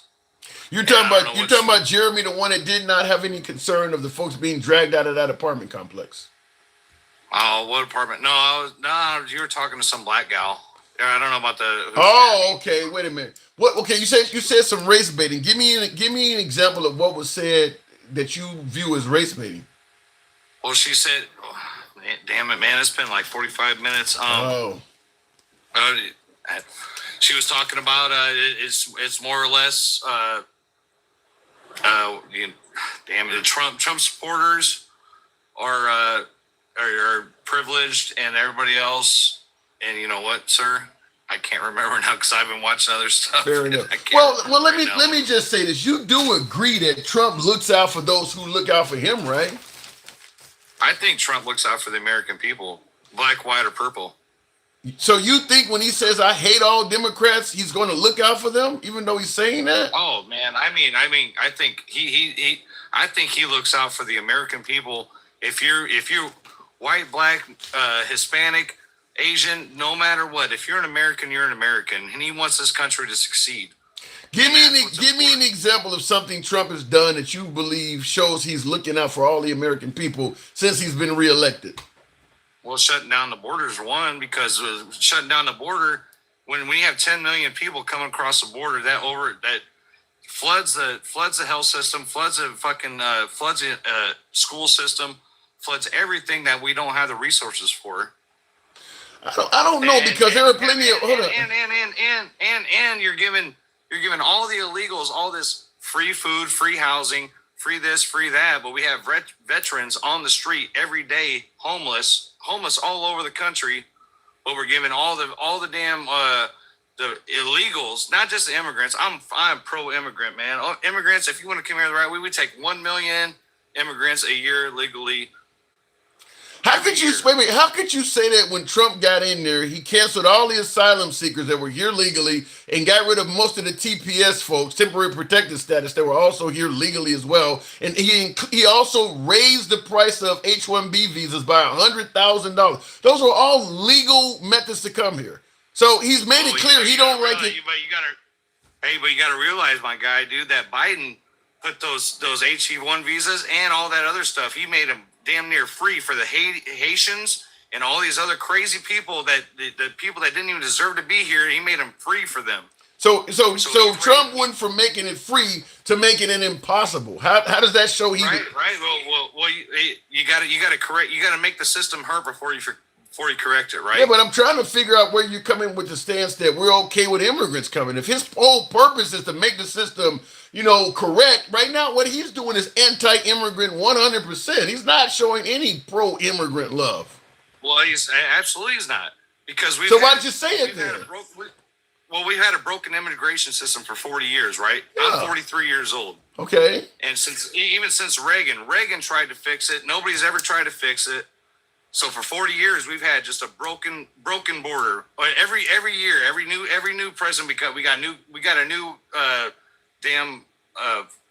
flood of people coming in. Biden made it worse. We had 10 million people come in during Biden. Yeah, I don't buy that. I mean, we only got 350 million people in the country. I don't buy that 10 million people came. 5 million people on average were coming in every year under Biden. That number is inflated. I'm just going to tell you that number is inflated. It sounds inflated, It is. but It I is mean, you see inflated. that you saw the buses coming from California or come from Texas. Do to you know what California. 2.5 million people look like? I know, and No. I've watched the videos from Texas ranchers and all that. They've been flooded with cartel and all the crazy nonsense from down on the border. And in San Diego, you don't even see the videos of San Diego because they just rolled right into South California because California don't give a shit. Yeah, I'm not going to deny a lot of immigrants came in this country under Biden, but your numbers are greatly inflated. I mean, they're saying that under Biden, it was only like 10 to 12 million people illegally here at all together. I don't believe all of the illegal immigrants mostly came in under Biden in the last 4 years. I don't. They've been saying there was only 10 million illegals here back when Obama got in. Yeah. And you know, the only thing that I can see that we learned from 9/11 is that we brought another 6 million Muslims over here because Dearborn, Michigan's completely taken over. They're putting sirens out in St. Paul, Minneapolis. You got to sit down and pray in St. Paul, Minneapolis 3 times a day. They were the siren. You're telling me if I go to Minneapolis, I'm going to be forced to pray. No, you will not be forced to play, but you will hear the horns. I mean, 3 times a day, and Dearborn and Dearborn, Michigan, and then those guys are not. They are not scared to. You see them online. They are not scared to tell you we are here. You're not making children. We're making children. In 20 to 50 years, this is going to be a Muslim country, and that's the only thing we learned is to bring more people over here. I mean, you do realize while you're talking about they're here talking about in 20 years this is going to be a Muslim country. You do realize our president, while in Israel, said that we're going to take over Gaza and make it the Riviera of the Middle East. So we don't told the Muslim country you're going to be ours. Well, do you realize that? And I understand that kids are suffering in Gaza, and it's sad as hell, and it sucks. But they killed 1,300 people, and they still have hostages. Yeah, but the people let me just say this. My guess is most of the people that operated on October 7th are dead already. They've taken out the leader of Hamas, the next leader, the people that did that on October 7th, most of them folks are dead. The problem is because so many innocents have lost their lives. Every time you blow up a building or a church or a hospital and kill a bunch of innocent people, you create new Hamas because they sympathize. But they voted in Hamas. Gaza was not taken over. They voted in Hamas. Okay. And they keep attacking Israel, and Israel has given up property to the Arabs, to Palestine, for the last 50 years over multiple wars. Last 10 wars since 1967, they've given up property, and they keep coming at them. And Hamas has told them we're coming back. But John, John, the Palestinians are not the first country on earth to vote in a rogue leadership. And, hang on. The Japanese voted in Hirohito. We didn't take Japan. The Germans voted in Hitler. We didn't take Germany. So why are we taking Gaza, taking ownership of it? There are plenty of countries that have voted in Hamas-like leaders, of rogue leaders, and we didn't take their shit. So why are we doing it to them? Well, Trump's like to troll that shit, but you know that maybe the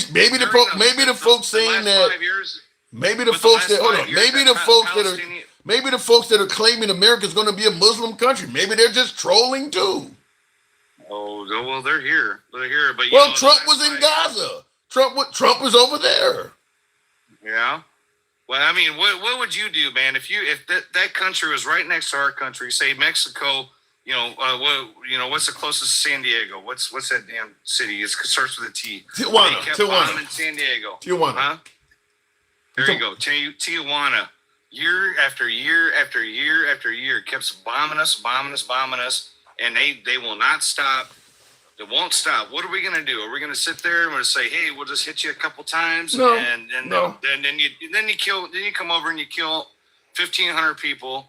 But we'll just bomb you a couple times. I think now what the description you're making, I would totally understand if we bombed the hell out of Tijuana. However, you're skipping over something that's factual, and that is before October 7th, It's not like the Israelis were letting the Palestinians live and let live. That country was being completely oppressed and controlled by Israel before that.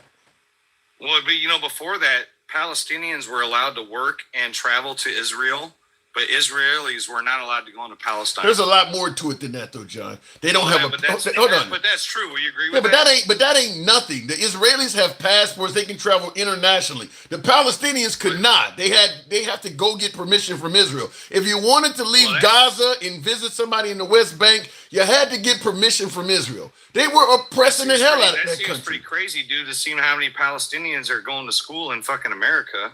They have to get permission from Israel first. Well, I mean, they must have gotten permission because there's a fuck ton of them here. I'm just simply saying, if you got to get permission, you're not free. The Israelis have been basically keeping that country under wraps for years. So it's not like before October 7th, everything was honky-dory and fine. The Israelis, they even control how much they can fish in their waterways, everything. They control their utilities. Everything about Gaza was controlled by the Israelis. I think, dude, that could be true. I don't know, but I think they traveled plenty.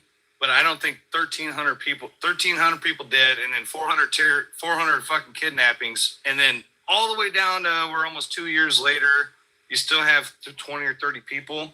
If you can justify that for that, I don't know, man. I don't even know if they know where the people are, get man. on your side. I'm gonna tell you something. I don't even know if the people in Gaza know where all them folks are. They don't kill so many people in Gaza, so many Palestinians and Hamas.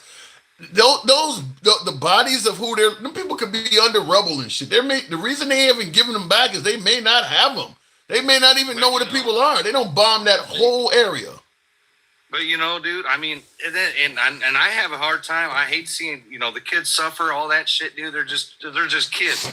But the adults, I mean, I saw in Gaza, in Iran, and the people, and fucking all them other some of those provinces over there.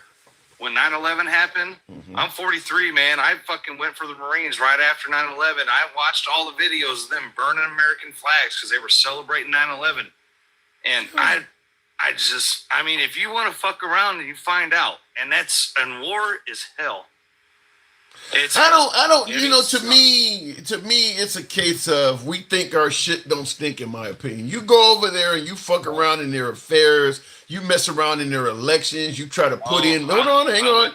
We have a hit. Dude, we don't do that. You don't think America does that?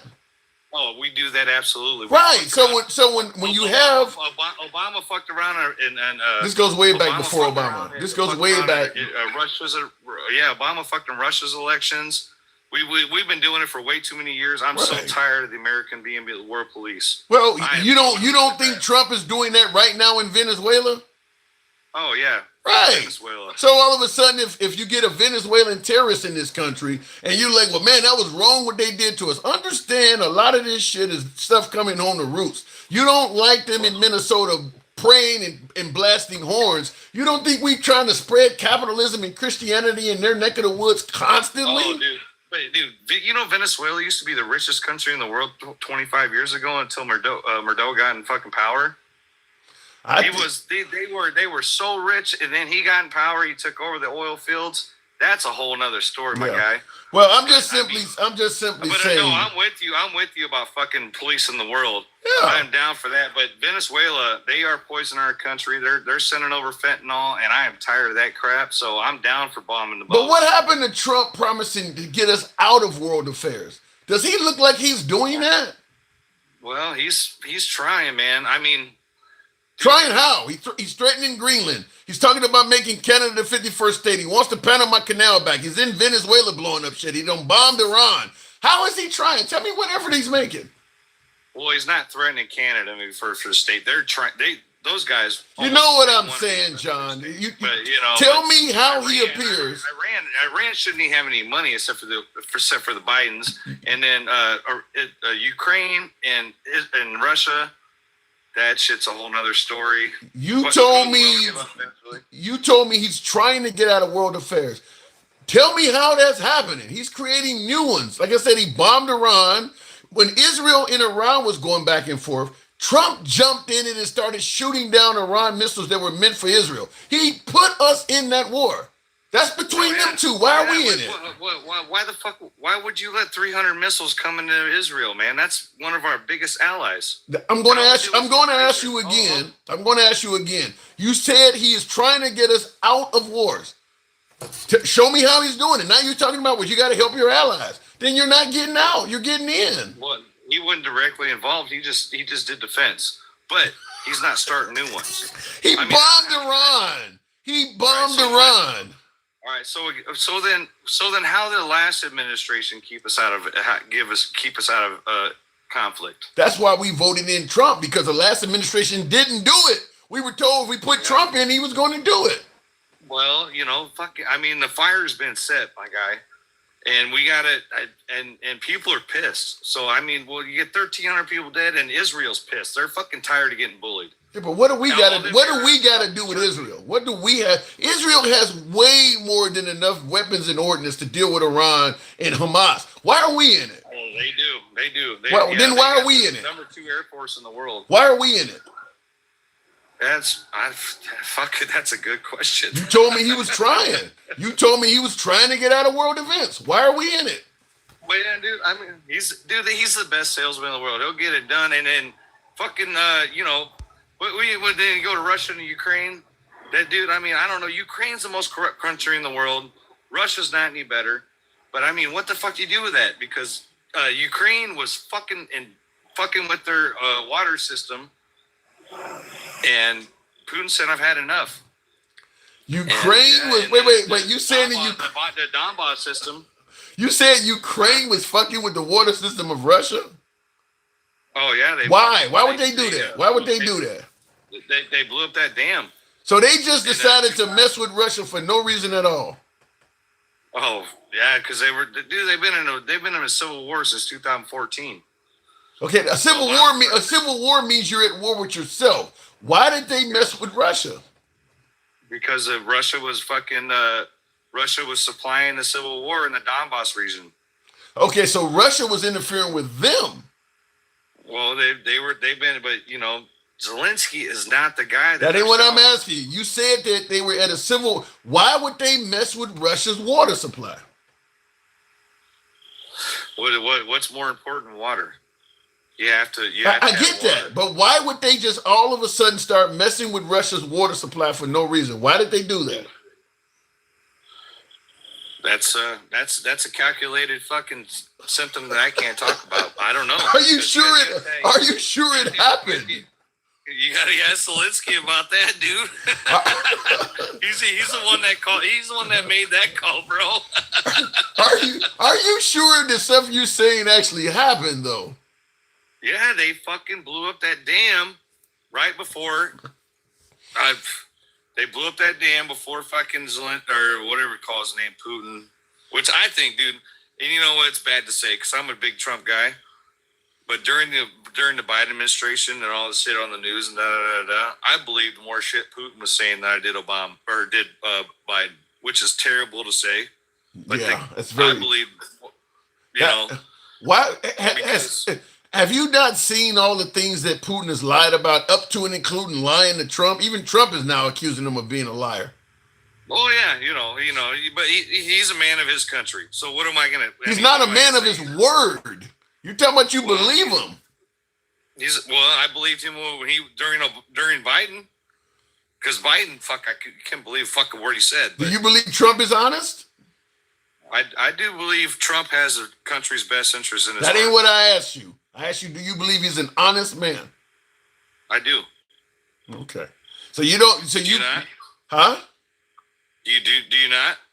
Hell no. I can give you. I mean, he's saying right now Portland is burning to the ground. You believe that? No, Portland's not burning the ground, but they have some serious issues. That ain't what he They didn't have say. some He serious didn't. issues. He didn't say serious issues. He said they're burning to the. Why have we gotten so fucking comfortable with such violent and dirty crime in American cities? I mean, not but 2 generations ago, people didn't even lock their fucking door. We can Why have we we can got- we can why- tackle that, but that just because we've gotten accustomed to crime in it, when we're letting crime out, that don't mean it's okay for the president to lie, though, does it? Well, I would never go to Portland.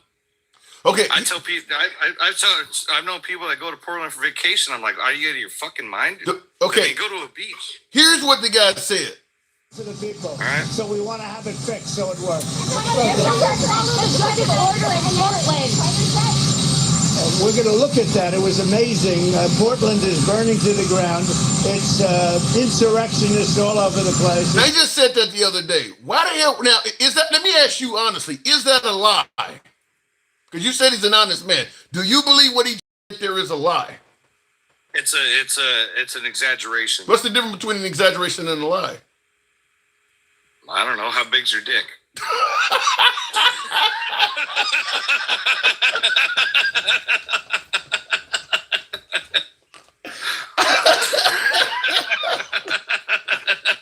Well, let me just say it this way.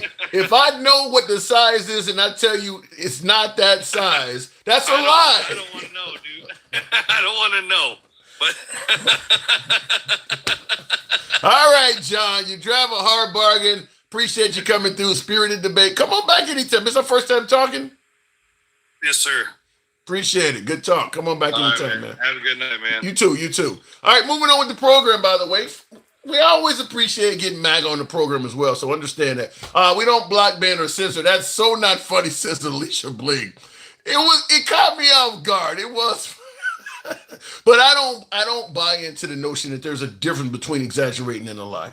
To me, if you exaggerate and you know the exaggeration you're giving is not accurate, then you're lying. It's as simple as that. If you say my inauguration crowd is larger than the March on Washington during Martin Luther King's time, if you know that's not true, it's a lie. To me, really, an exaggeration and a lie are synonyms. They really are the same thing. You're telling what you're telling is a falsehood to make yourself look better. Like when Trump got arrested in Georgia, I believe it was, down there, and he had a mugshot. Everybody remember Trump mugshot? Well, he had to give his specifications or measurements is what I'm looking for. His weight, his height, all of that was down on his, down with his mugshot. The numbers he gave, everybody knew that was a lie. Everybody knew that was a lie. And we all know around about what we weigh. A lot of us may lie, about our weight. But when you lie, you know it's a lie, then it's a lie. It's not exaggerating, it's a lie. So anyway, let me go into the comments here. Tim, we wanted to come out of your... what did you say? We wanted to come out on your show. What are you saying there, Battlestar? Looking in the comments real quick. I don't get what you're trying to say there, but we'll bring you up. Tap the screen, by the way, folks. Get us on up to 110, if you will. Mike Rabam. Anyone get raptured yet? Will G. I don't know why they keep saying the rapture is coming. To me, that just is really just... you could possibly create atheists by doing that shit. There are already people who are religious, but on the fence. When you start telling them shit like that, Jesus coming back in the rapture, and you keep being wrong over and over again, if you're somebody that people actually trust, like maybe they're a pastor or something, and you're saying stuff like that, and it keeps not happening, you could literally cause somebody to start straying away from religion. I don't know why they keep telling what the damn rapture is going to happen. By the way, thank you folks that are helping your boy get that TikTok cap goal. Help me reach that goal. It's a very simple thing to do. The rapture is extra biblical anyway. All right. Good for you. You left the Republican Party. Cops already have qualified immunity. He wants to give them absolute immunity, says Katrina. Yeah, we've ran lives. Thank you, King Finn. Appreciate that. We have done lives about that with President Trump offering to give police immunity. To me, that was the reason why. For me personally, that was a deal breaker. I mean, why wouldn't you consider voting for Trump? The minute he started flirting with giving police immunity, that was a deal breaker for me. And he is on video saying he wanted to give police immunity from prosecution. Camaro, is that? Am I pronouncing that right? Yeah, it's Camaro. Miss Mobetta and Battlestar. Appreciate that. Sweet for now. So what am I getting wrong, Camaro? Wrong about what? Well, Pretty all right. Did you hear my last guest? Yeah, I did. Did you agree with him? For the most part, yeah. Then I'm getting some fucking wrong. if you agree with him, because I don't agree with any of that. So obviously you heard me say something wrong. I'm going to be honest with you. I don't really remember everything you said. Okay. What brought you on? What did you hear that made you want to come on? Obviously there's something here because we're talking about President Trump sending the military into a host of cities now, Los Angeles, DC, Portland, Chicago, and the possibility that he is literally trying to provoke some sort of incident to declare martial law. Why is this happening? I think my big thing to point to is martial law. Don't worry about that. The National Guard going to various large cities in the United States is unnecessary. They're being put there to defend ICE agents. So whenever you have an ICE agent, an ICE sting, and you're going to send out 10 ICE agents that have the authority to arrest people because they have badges, they're sworn. Then why is he suggesting they're there to lower crime? What he's talking about doing in Chicago, he's talking about lowering crime. He's not talking about defending ICE. In DC, they're not there to defend ICE either. And in LA, they weren't there to defend ICE. They were there to stop rioting. They were talking about securing a building. Most of these places they're sitting, the National Guard, ICE ain't got nothing to do with it. In what city they were lowering in Washington, D.C., he's saying the purpose of the National Guard is to lower crime. It has nothing to do with defending ICE. He's also talking about sending them to Chicago to lower crime. Nothing to do with defending ICE. As far as like lowering crime, all the National Guard can really do is supplement the police. The police can't interact with the civilian population.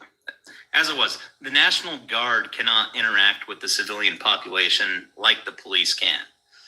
Does he not know that? Because he's saying that they're going to lower crime. I would assume somebody's advising him and saying, like, hey, you send in the National Guard, supplement the police. And, like, I don't know, like send in like 200 National Guardsmen to fill out police reports or, transcribe police reports or some shit. You almost sound like you're on the side of me where I see this as an utter waste of money. Yeah. Just so you know, I tried getting on with you on Instagram. I've talked to you once before. My Instagram shit all messed up, so I had to hop on here on TikTok. I appreciate you. If I see you on Instagram, I'll bring you, but I appreciate you coming over here. So, do you favor the National Guard being sent to these places? Now you just said you believe it's a waste of money before you answer the question. My bottom line is I don't think the National Guard is necessary. Last time I talked to you, I told you in Chicago, I think Chicago Police Department can handle all of the crime in Chicago. The problem is the chief of police in Chicago, are they handing out the directive to their police to deal with the crime appropriately? And then once they do arrest somebody that has actually committed a crime, does the DA actually follow through with that crime? And well, he can't do anything about that. Even if he sends the National Guard into Chicago and they catch somebody stealing a car or something like that, it's still a state crime. So all they can do, they still got to hand the person back over to the state authorities. You know what you can do, though, is send ICE in there and then have people freak the fuck out because ICE is in Chicago. And then people riot against ICE. And once you're assaulting a federal officer, that's no longer a city crime. That's no longer a state crime.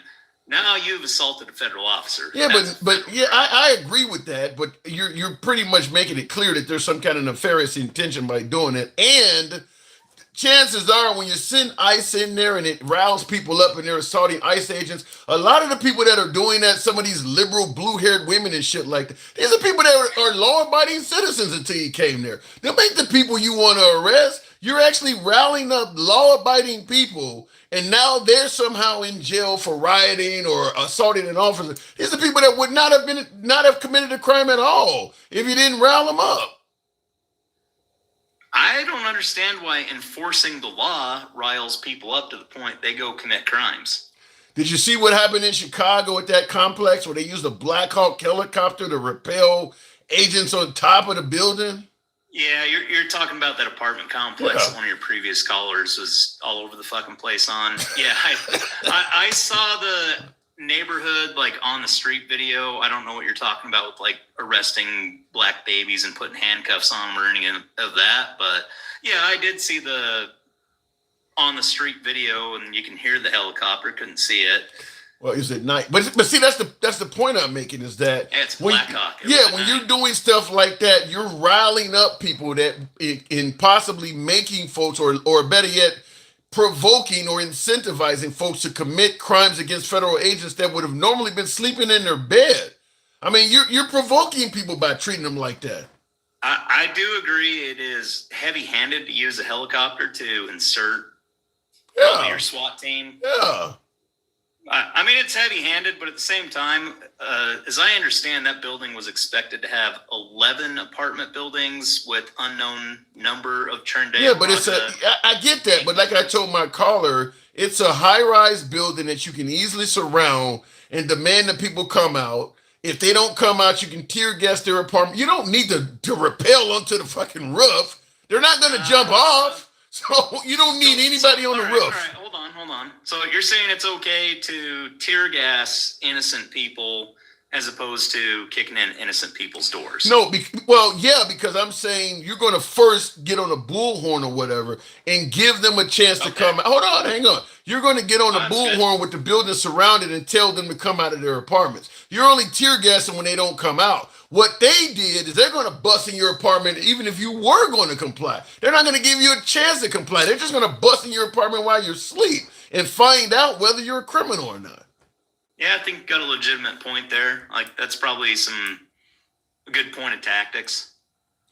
Do you? I'll say the tear gas does linger and it does get into your.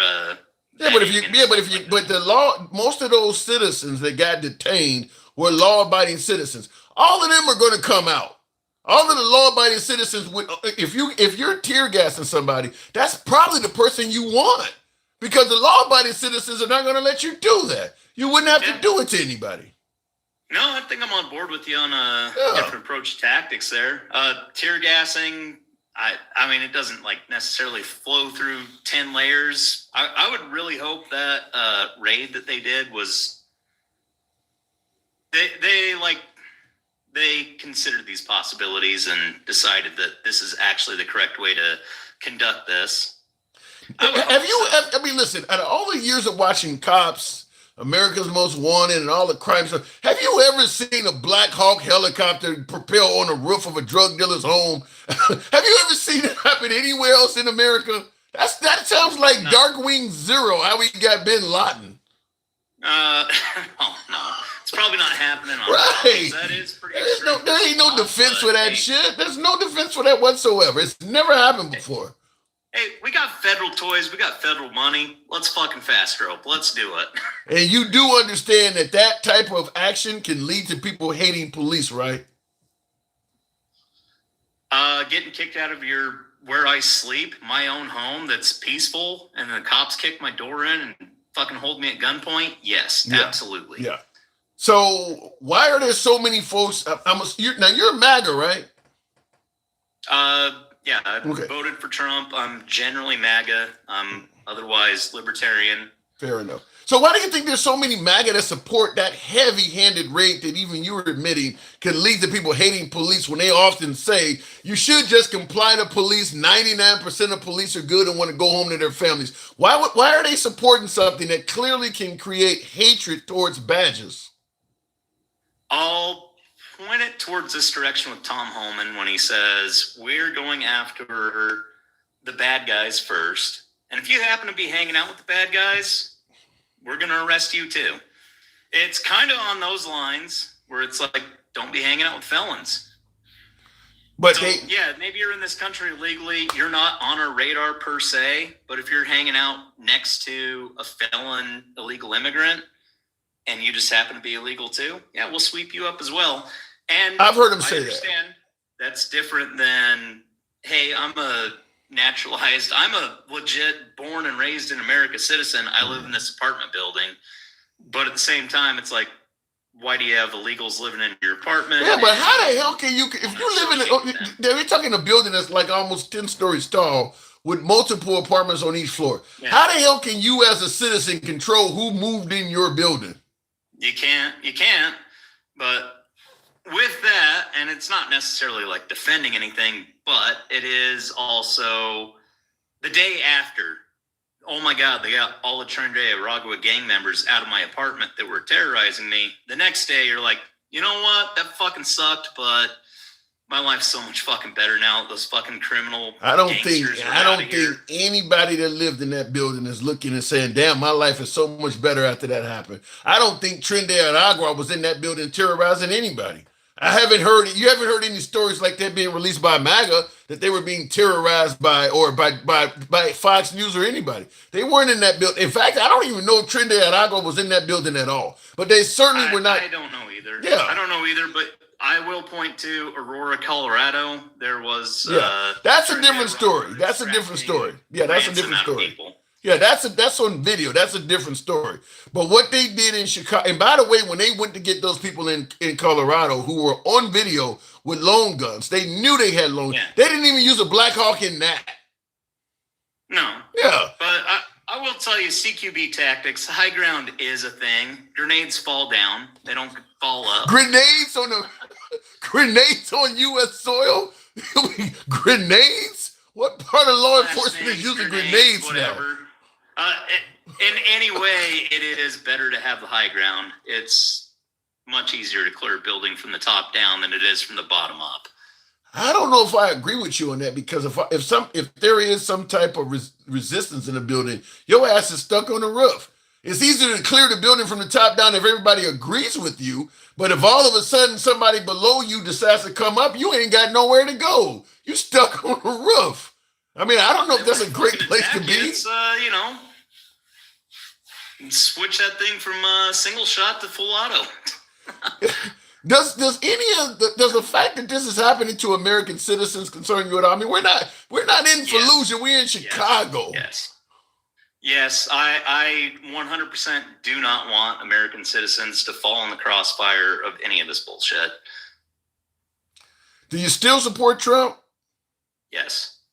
Do you think this is going to happen anymore? I think it's going to get worse, per se. Why do you think it's going to get worse? I think in Portland, that's actually something from one of your previous calls when someone said in Portland, you were saying the whole city's on fire. That's an exaggeration. And is it? I understand where you're coming from, because the whole city of Portland is not on fire. Why would he say that? The city block of the federal building is on fire. The man didn't say the city's on fire. He said it's burning to the ground. Why would he say that? That's an exaggeration. And, tell me how big your dick is, right? But why would the president, considering something like that, which could literally be costing lives and millions of dollars in property, why would he go on television and lie like that? How does any American benefit? I think it's a lie. I think it is a focused... burning to the ground. City of Portland. You don't think that's a lie? Burning to the ground, you don't think it's a lie? The entire city of Portland, not true. The block around the federal buildings that he's concerned about, true. So you think the blocks around the federal buildings that he's concerned about in Portland are burning to the ground? Not burning to the ground, but they're under constant... He used the phrase riot. burning to the ground. That came out of his mouth. That is the phrase he used. Now, he said the whole city. He said the whole city, but I'm narrowing it down with you and just simply saying, as opposed to the whole city, which is what he said, I'm going to take your word that it's only a few buildings. You're admitting that even a few buildings are not burning to the ground. Well, you're not burning this federal buildings to the ground, 'cause they're made out of concrete. They have blast So barriers. why is he using the phrase burning to the ground? Because they're throwing like fucking fireworks, pyrotechnics at federal officers. They're no shit like Molotov cocktails. Any idea why you won't just say that? Oh, I just spent 3 sentences saying. No, I that. mean, So, why like, won't burn it to the he ground. just does he have a problem with the truth? If people are throwing fireworks at the law, that's a felony, that's an obvious crime. Why can't he just tell the damn truth and say that? Why you gotta say the city is burning to the ground? Yeah, I don't think there's any way you could say Portland's burning to the ground. And maybe he doesn't have the words to church it up, but He's Because 80 I know years this. old. How long does he need to go to school? He's 80. He can't come up with a simple way of saying that you just said. No, he's done going to school. I'm sure of Right. that. But it's like throwing explosive devices at federal officers is what he needs to say. Okay. So in other words, what he said is a lie. Sure, why not? Why is it so hard for you to say that? I'm curious. I just say it's an exaggeration because I look at What's the difference between an exaggeration and a lie? I mean, obviously you're admitting it's not happening. You're admitting what he's saying I'm is gonna not call back true. to your previous caller. What's the difference between an exaggeration and a lie? How big's your dick? It's like it's fucking big enough. That's all you need to know. Okay, well, Fucking burn your pussy down, that's it. yeah, but throwing pyrotechnics, throwing firecrackers and shit at or a jumping jack at an officer compared to saying the city is burning to the ground, that's like asking how big is your dick and a horse shows up. I mean, that's like in a whole different galaxy. That's not, them two things are not even remotely close. No, I'm fully on board with you. I'll say all of Portland is not burning down. I will say all of Portland has a huge fucking homeless problem, but the homeless in Portland are just vagrants. They're not a problem per se, other than homelessness that needs to be taken care of. So in other words, going back to what we originally talked about in the beginning, you do agree the National Guard should not be going to Portland. National Guard to Portland, I think, is An 50. exaggeration. It's 50-50. The reason is I don't think they have enough ICE agents to handle the riots that happen in front of the federal buildings. The National Guard can supplement those ICE agents, allow that federal building, which the National Guard has, federalized agents have the authority to protect the federal building and federal agents. I'm going to say, Camara, and I do got to move it on, but I'll just say this. Once you get on television and you say something as wild as what he said, while saying you need to send the National Guard to Portland because it's burning to the ground.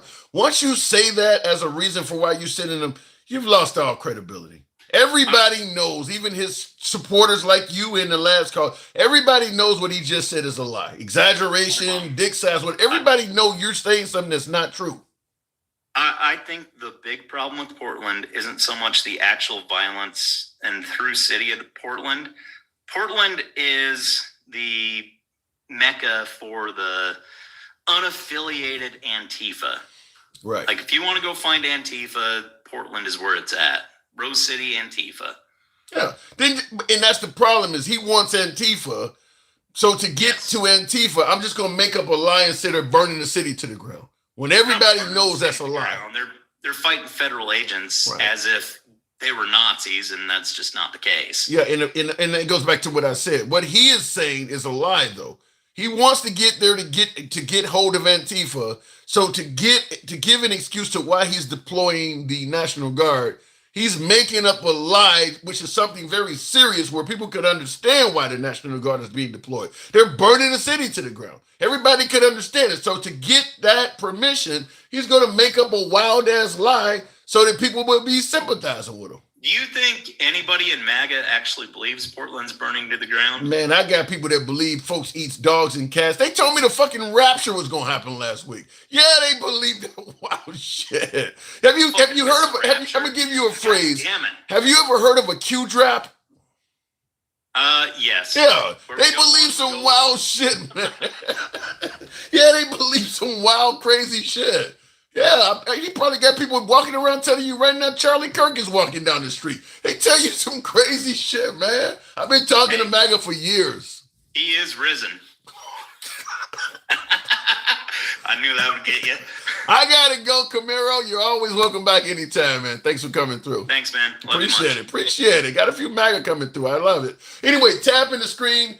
Get your boy likes on up to 110,000. We can certainly make it happen. Because Republicans have to talk about doom and gloom.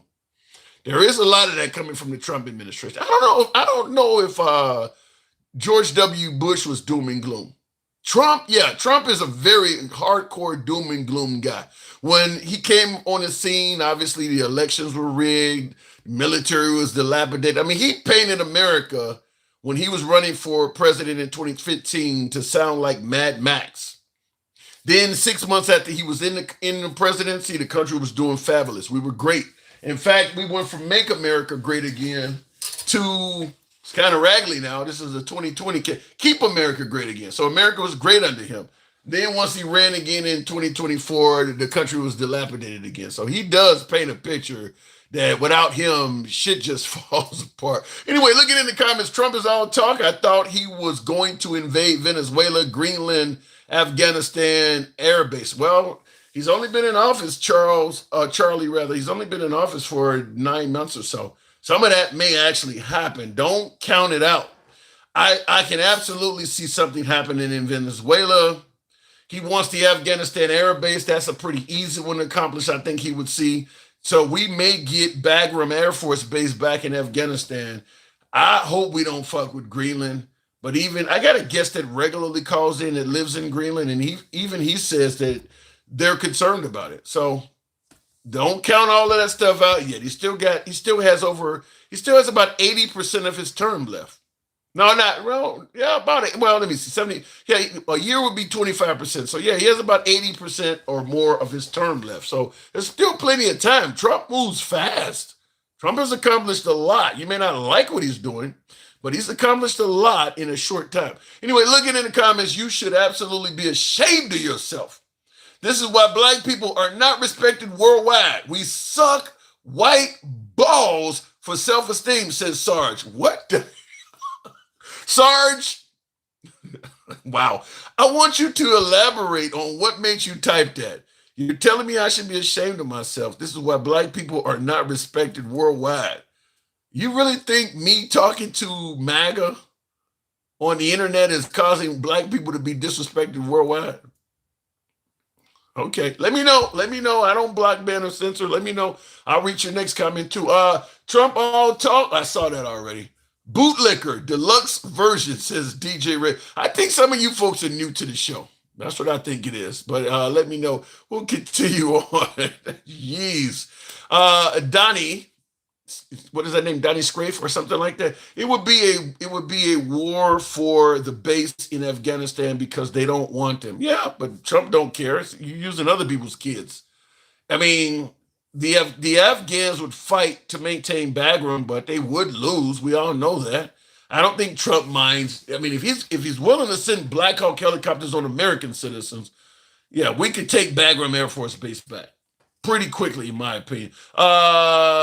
Donnie, we'll see if it brings him up. Greenland was just another distraction from the Epstein files.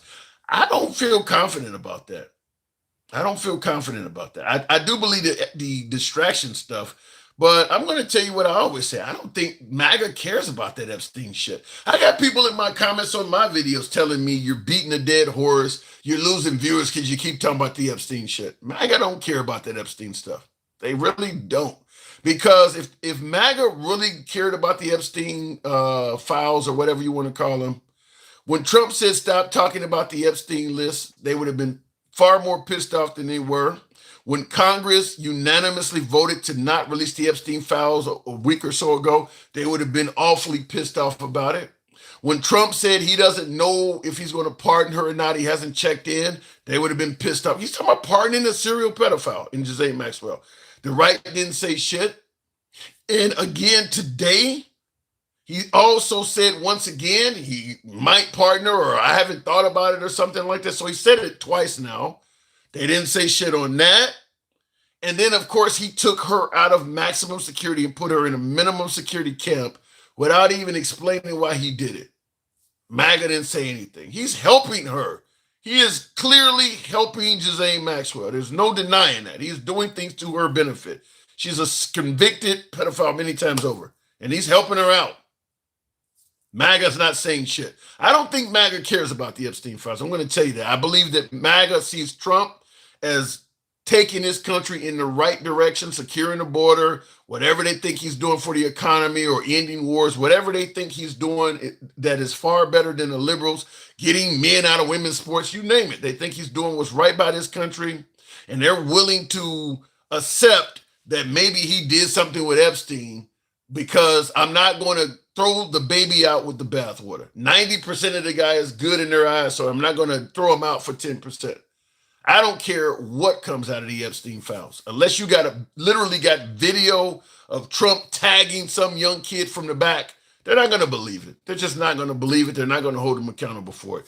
Middle of Fifth Avenue is in full effect. Anyway, looking in the comments, somebody, wow, Matt Loves Chomos says, what is that? Says Mies Wilkes or something. Wow. Oh my God. Women need to be protected from Trump. Not anymore. Trump's like almost 80 years old. He's not, his days of that shit is over with. He's had his fun. His days of that are over with. What about activating Black Lives Matter for the support of the people of this country? If Black Lives Matter during the next 3 years has any sort of uprising whatsoever, they're going to be viewed as a terrorist outfit. Trump is one excuse away from making BLM a terrorist outfit, just like Antifa. He's already previously referred to them as a terrorist outfit. They're going at the Antifa primarily based on activities from 5 years ago during the George Floyd riots. If there is any major outburst from Black Lives Matter during Trump's term, they're going to be deemed as a terrorist outfit. I feel fairly confident about that. It won't take much for Trump to tag them. Wow, Kamala, what is it? Wow, Katrina, how on earth do you get through the day knowing Trump wants you done for? What makes you say he wants her done for? I'll go back to the box. What did that say in the comments? What happened to Donnie? I don't know. I tried to bring him up and he didn't come up.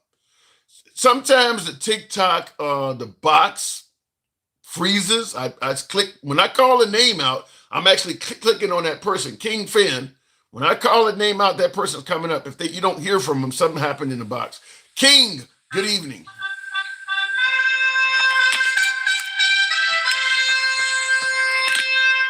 Oh, yes. The fuck was that? I like it. I like it. It was the trumpets of a king walking into the door. Yes, the king has entered the building to slay you shameless MAGA liars. So as I sat here listening to the nonsensical bullshit that has been spewed on this program for the whole day, I thought to myself, I shall slay the MAGA bitch tonight. So I don't even know what to do with that. That's good shit, but I don't even know what to do with it. I'm a foul it under good shit. Go ahead. Big Boss, really quick, come on up to the front of the congregation. Nick Shirley was not the person that was assaulted. It was actually Nick Sortor, and he was assaulted when he was arrested. And that was not Antifa, that was the police. Ding dong. Next, as for the listening procedures of this whole program, I would like to call a hot bag of bullshit, because every MAGA person you had up here has literally explained and showed why we know they are MAGA and this country will not be pulled back together. There's no way to pull back together the divisiveness that they have unleashed on this world. The last couple callers you have literally showed you that. That one dude didn't know what the fuck he was talking about. I mean, not what, he was all over the place. You know, DMX would say, "You all over the place, dog." He was all over the place, dog. He didn't know what the fuck he was talking about. Okay.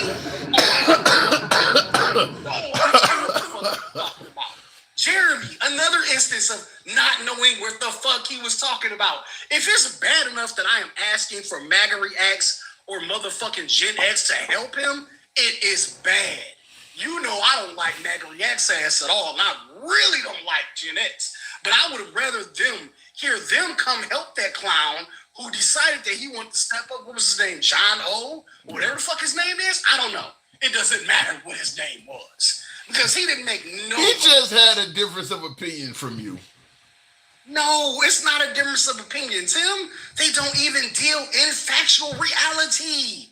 Everything he said, oh, yeah, I care about the kids, but fuck around and find out. What? Yeah. I will say one of the things I do find troubling is they have a hard time admitting when Trump lies about something, even when it's clear that he lied. I mean, this exaggeration is, you know, when they say you're taking them out of context, or, you know, you're finding ways to finagle things to, you know, to lessen what he's lying. That's it. It's a lie. I mean, well, but it's an exaggeration. That sounds a little bit lighter than calling it a lie. They're trying to twist the words around. If Biden said some bullshit like that, they would call it a lie. They wouldn't call it an exaggeration. So that I do have a problem with. It's bad because their little MAGA brands can't undo the brainwashing and undrink the Kool-Aid. If Biden had told a lie, we can say, yeah, that motherfucker lied. Yeah. When Bill Clinton got his head and got caught lying and said, I ain't had sexual relations with that woman, we say, man, you know you got some hair from that, bro. You lied. We got the evidence. Linda Tripp kept the dress. Okay, come on, man. You know you lied. And we persecuted his ass, did we not? Yeah. But they can't do that for the orange shit tater because they drunk so much of the Kool-Aid, it doesn't make sense to them. Well, but I understand some of it. Certainly, if I was talking to a member of Congress or a member of the Senate, they know if they get caught on tape saying that Trump is lying, if Trump hears that, there could be hell to pay. And I think that trickles down to MAGA, even though MAGA is not concerned with anybody hearing it. But I mean, if the mindset is you're not supposed to criticize this guy. And I think that's where this is coming from, is that somehow, some way, President Trump has enough control that his supporters and followers know that it's not cool to criticize him. But what's funny is that they believe that gives them some type of edge because they stand on it like it's moral high ground when there's literally no moral high ground for the shit he's doing. Like I said the other day, I'm gonna continue to say it, and I'm gonna have a live about it when I go up. These fucking people are antinomian. They don't even understand the Bible. That dude is not a Christian. He's nowhere near a Christian. He's not even a nationalist. He's nowhere near a nationalist. He's literally a capitalist piece of shit. You talking about Pope? You talking about Pope Trump? Come on, dog. You know that's blasphemous to have that picture up there. I know you atheist, but that is wrong. I'm not atheist. I'm questioning. I'm questioning my religion. You know what? I can accept that. Okay, I can accept that you question stuff. I believe in Christian values. I believe in spiritual values. But I'm not going to tell you everything that they wrote in this book is true because we don't know. Some dude named King James spouted this shit out. So how the hell do we know what it says? But I do know that the Bible says you're supposed to love one another. Yeah. There are a lot of things that point to the fact in the Quran, the Torah, the Bible, and all of the religious books that say you should love one another. I mean, the major part of that book or any of those books come in as love. What is Trump not doing right now? He's not a very loving guy. I mean, listen, the guy is on video saying, I'm not one of you to the Christians. He's on video saying he's never asked God for forgiveness. I don't know why they think he's a Christian, but before we continue, Handsome Stubby Finger says, Tim, tell King Finn, tell King Shark, nice intro, just like the good old days, like Ric Flair. Do more, please. Keep preaching to the crown. So there you go. You got some love being shown there for you. Thank you, Handsome Stubby Fingers. I have to say, even in Miss Mobetta's live earlier, I've noticed that I've got roaches now. I got little roaches who follow me around who want to say crazy shit to me just to get my attention. I was cracking the fuck up earlier. I was dying. Like, for real? I really got that important? I'm actually spreading that much of a message to you little fucking bugs that you want to follow me and you want to make sure you say something behind me so I see your name? Yay. Fuck you. That's what I tell them. Keep hating on me. Keep following me into lives and shit, thinking that it's gonna help you out to say something outlandish. Like one little fucking roach was like, "Oh yeah, I think King Finn likes Mexican boys." Right? Okay, so you're deflecting exactly what you do to yourself, right? Damn. Just like the other night. The other night when old boy was like, "Oh yeah, my dick size is this. My dick's." Bro, nobody asked you about that. Jesus. Just like MAGA Reacts the other day. Oh yeah, I look at guys in the bathroom. I see it all the time. Why are you looking? I don't know why he said that. I don't have an answer for that. Why he said.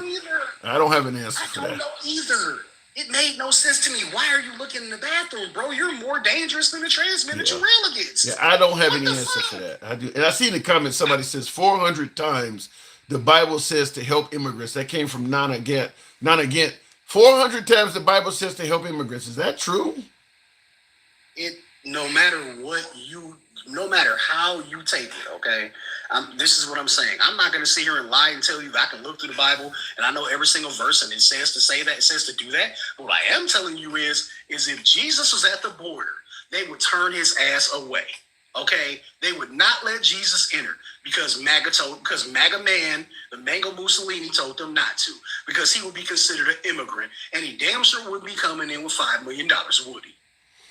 Yeah, I don't doubt, based on what we know about Jesus, and what we know about Trump, no, he wouldn't be let in. He wouldn't, based on what we know, what he was living like and all of that, and what Trump is demanding from folks. Yeah, he would not be let in the country. Also, I would implore you to look in your DMs and make sure that you read that article about Trinity Flood when we're talking about the South Shore apartments or South Seaside apartments, because that article actually explains a lot more what actually happened with that raid the other night. Even though Jeremy says that it was a little boy and a cop who were running around playing chase, I've never in my life took my son out at 3 o'clock in the morning to play chase in the dark. That's a great point. That is a great point. I know. Secondly, Trinity Flood is the one who actually owns that apartment building, and she was about to get hit with a suit for $27 million. Yeah, I remember. I do. So that's the reason. That's the reason that apartment building got hit at 3 o'clock in the morning, because she said to do that. And again, in order to hit an apartment complex like that, you really, literally kind of have to have, I don't know, a warrant. Also, before those people were even almost let out of jail, I think only maybe 5 to 10 is from what the report is. 5 to 10 of those families that got arrested the other night got out of jail. They were moving trucks. And if you look at some of the videos, the budget trucks are already there. They already had moving trucks and people moving shit out of that apartment, because that apartment building is being turned over to the city receiver. That's why that apartment building, because that apartment building is trashed. So was the city? Do you think the city of Chicago may have been in on it? I'm not. I don't know if I want to say the city of Chicago, but I do know for a fact that Trinity Flood owns that building, and she also owns a couple of other buildings. And there have been plenty of violations. Does she have any connections to the Trump administration in any way? I'm not going to sit here and lie to you about that, Tim. I don't know. But what I do know is, before you turn something over to the city receiver, you have to make sure that it's empty. And before you get hit with a $27 million suit, probably be really easy to say, oh, ICE is in my building, and then break everything, and then move it all out. Well, Wouldn't it be easier? I mean, I don't know. I mean, I can't. Yeah, I can't speculate on that or not at all. But I know that what happened is going to lead ICE and the federal government to face all kinds of lawsuits. I mean, that ain't whatever they were trying to do. That wasn't the way to do it. I mean, what they did that night in Chicago was wrong. They're going to face all sorts of lawsuits because they clearly detained and roughed up people that did not deserve it. I mean, you're taking people out of bed and shit like that. I'm sure you probably saw a few dicks and pussies because people probably weren't dressed. I mean, you went in people's houses and shit like that, and most of them were innocent citizens. Go ahead. Definitely small kids out there without clothes. Yeah, you seen people nude and shit. I mean, yeah, they're definitely gonna be some lawsuits on that stuff. I mean, one of the things I'm thinking, once Trump is gone, certainly if you get a liberal, just to make people whole, I don't know if our government can pay out all the money it's going to owe to all the people that's been wrong, all of the people that Elon fired for performance that never had a performance review. I mean, contracts that got broken in other countries like USAID and stuff. I mean, there are so many people that have been wronged. They can't all sue. They would bankrupt us. I mean, they're doing people wrong every day. Also have to remember the fact that by the time Trump gets out, we probably won't have enough money to keep this country afloat, because he's taxing the American public with tariffs and all other sorts of shit that is running up the national debt. Literally, just running it up, just far beyond anything we can think of. I told you, $15 million a golf trip. Are you fucking serious? No. Did you hear the scandal about his National Archives, about his library, where all of those people that he sued is basically giving money to it? Like, wow. Well, I know he got hundreds of millions of dollars of free pro bono work from the law firm that defended Hillary Clinton. I mean, he's suing. The people are settling cases that they would normally win because they know they have no chance of winning while he is in control of the federal government. I mean, I don't think, like the CBS 60 Minutes case that he claimed that they edited a Kamala Harris video or something. That's what they normally do. But it's easier to just simply give him a few million to make him happy and let him go and brag that he beat us, as opposed to fighting him and letting him send the FCC and all kinds of government entities after you. Now he's doing audits and he's just trying to destroy your whole network. So these people are paying him for cases that they would win, because it's like a mob boss. If the guy walks in your pizza shop and says, it would be a shame if something were to happen to your restaurant, I want 10% off top for your profits. You can either fight the 10% and hope your whole place don't burn down, or just give them the 10% so they'll go away. That's what they're doing with him. My thing is, where is it going to stop at? You know what I mean? Like this is exactly why. If you really think about it, this is why the Americas was quote unquote founded. Because back in the day, before we came over to the Americas, that's what we left Britain for. Remember? Was that not what Taxation? they left Britain for? Taxation. Well, Well, there's two ways to stop for liberals. There's only two forms of hope for liberals to stop Trump. One being the midterms. If they can defeat Trump handily in the midterms, they're going to impeach him again and try to prevent him from even finishing his term. So one is the midterms. The other one is father time. Those are the only two ways to stop Trump. Either you get him in the midterms or father time gets him. If those fail, this is what you got. I think I'm just gonna go help Iran. All right, King, I gotta move it on. Oh my God. Wait. Hold on, I gotta play my sound. Hold on. Thank you, for thou shalt be in the King's kingdom soon.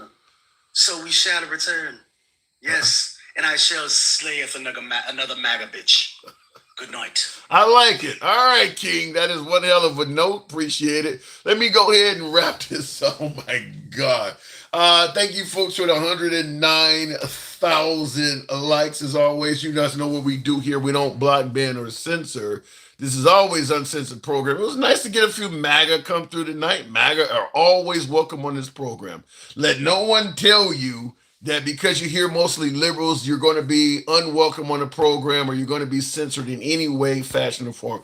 This is a MAGA-friendly program, damn it. It's always been that way. Doesn't matter whose political opinion you're hearing, even yours truly. When you come on, you will get plenty of time to state your case, your opinion, criticize who you want, even if it's me. This is uncensored programming. Always has been, always will be. We don't have a moderator. If you enjoy this type of programming, give us a sub if you're watching on YouTube, and follow us if you're watching on TikTok, Instagram, and we're also on X. We're on all of those platforms. By the way, I may try to look into getting on Truth Social. I don't know if you can take live callers on Truth Social, but I do want to maintain a MAGA audience as well and being able to talk to MAGA. So we go where you're at. That's how much we don't mind speaking to MAGA. We'll go where you're at. So we do want to look into that as well. But nevertheless, this is how we run the show. The NT is a cover-up for a failed Messiah. I don't know what you mean by that. Following and a sub. Thank you, JSU. Real quick, one more before I end up with one of my other subs there. That is Sherbert. Good evening, Sherbert. What's going on? How's it going, Tim? Just hanging around like Jesse Jackson at a Klan meeting. What's up? I'm really concerned with all of these people that will not say that Trump has told a single lie over the last couple weeks, like your last two callers before, Finn. He exaggerated. This is getting super scary. He just exaggerated. I don't give a shit what you call it. It's a fucking lie. And the same way they say Biden and Comey lied to everybody, and then there's not really any proof. But all these major exaggerations are no big deal. Fuck you, MAGA. You pieces of shit that are going to literally destroy this country. When Trump said we were a third world country already, he was just projecting to what he was going to try and do. Fuck MAGA. Why do you think Trump, and by the way, folks, help your boy finish off that TikTok cap goal. We're almost there. Thank you. Why do you think Trump will try to deliberately tear the country up? That's what it sounds like you're saying. Because he can make a ton of money for the rest of his family. He's a narcissist. He doesn't care about anyone's else other than him and his golden letters in the fucking sky. What are you talking about, Tim? What? I mean, the man is 80 years old, sure, but he's already worth billions. I mean, and nothing is enough for a narcissist, Tim. You know it. That's why he's on TV all fucking day. Oh, people love me. I do so good. Fuck you. Done with this shit. We're literally about to go to war, and everyone's just, oh, he doesn't lie. Fuck you. We're about to go to war with who? Us. Yo, it stands for U.S. Nobody's ever put that together before. Yeah. I get MAGA on the program all the time that also say that we're headed possibly toward a civil war. How can that be stopped? It can't. Not when these people won't admit to reality. And if they're saying we're the demons and we're the one, what did the last guy 2 callers ago say? I couldn't believe anything Biden says. Yeah. Tell me one fucking lie that Biden told. One. Yeah, MAGA reacts. I am a hater. I'm trying to wait. Hold on. You're destroying the country. One lie that Biden told. Now I'm sure he told some lies. I'm trying to think. Like what? Versus the 1,000 you can come up off the top of your head for Trump. MAGA And they just reacts says desperation. MAGA reacts says Biden lied about his health. So, yeah, because Trump is the most healthiest person on earth, even though he went away for 10 days with giant scars on his hands. And yet he's super healthy. Fuck you. But you asked for a lie that Biden told. He All gave right, what you. else you got other than his health? He's saying that the economy is good, and Biden did lie about the. He also said the border was secure. Disagree. He said the I border disagree was secure. about the economy. The economy ended up being really good.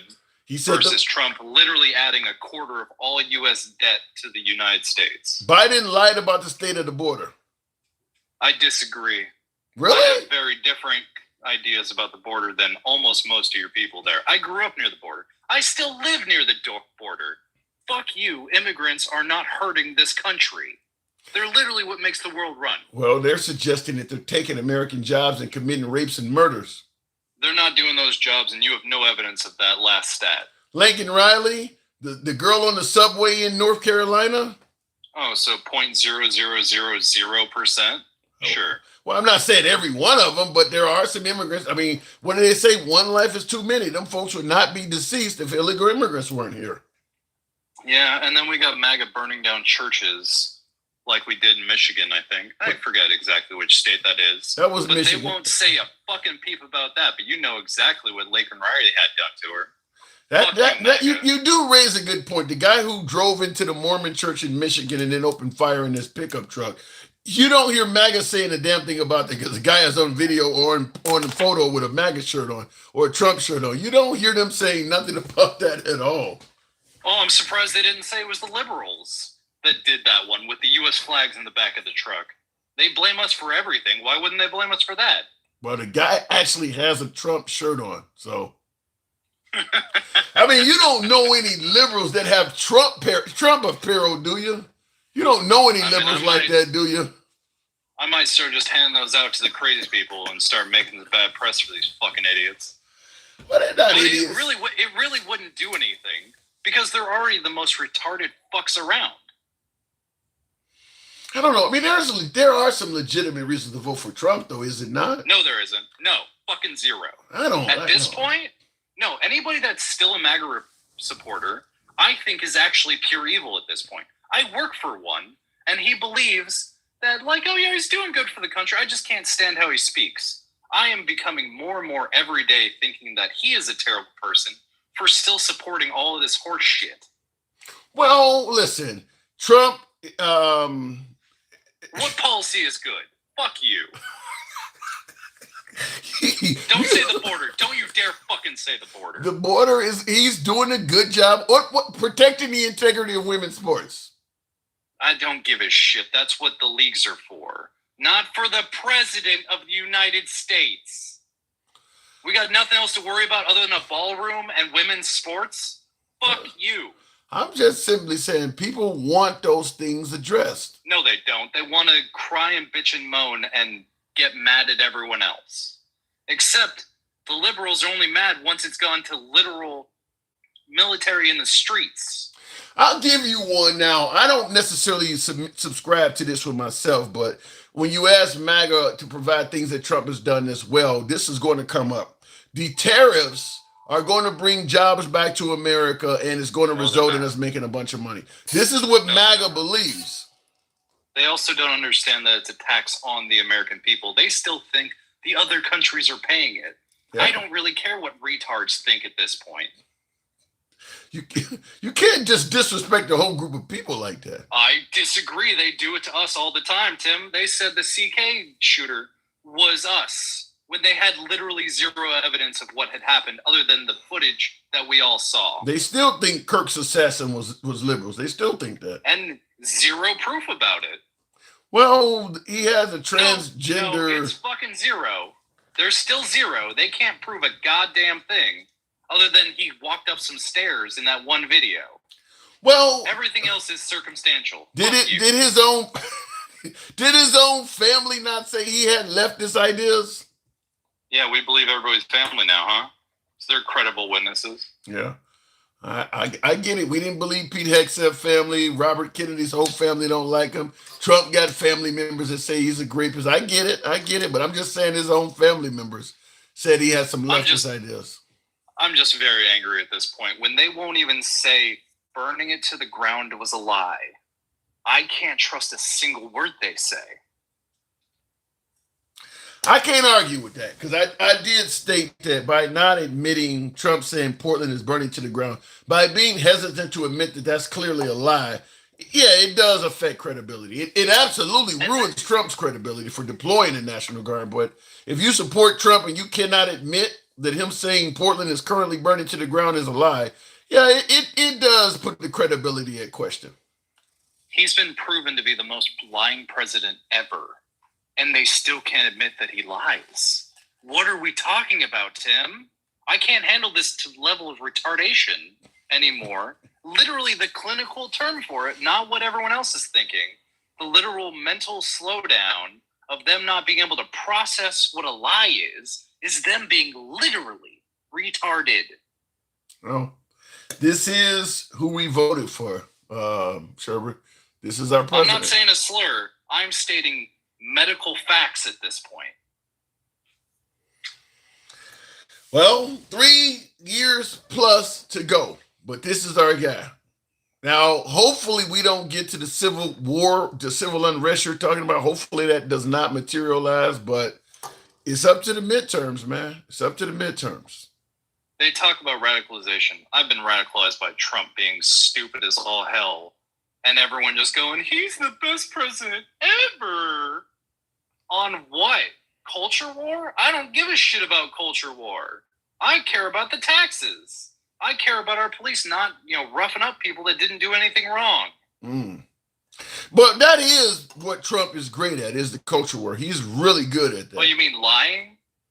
Lying, trolling, memeing, tweeting. I mean, he's really good at that. And that's what's radicalizing about him. I'm not disagreeing, but he's really good at what he does. Yeah, sorry to just keep yelling at you at the end of your show, but damn, I'm pissed off right now. 3 years plus. Hopefully the festivity reduces some. I'll go ahead and move it on, Sherbert. Thank you. Appreciate it. Have a good night, Tim. Anytime. I wish he could be good at his job, says King Finn. Well, and Miss Mobetta says Trump's lies cost lives. Wow.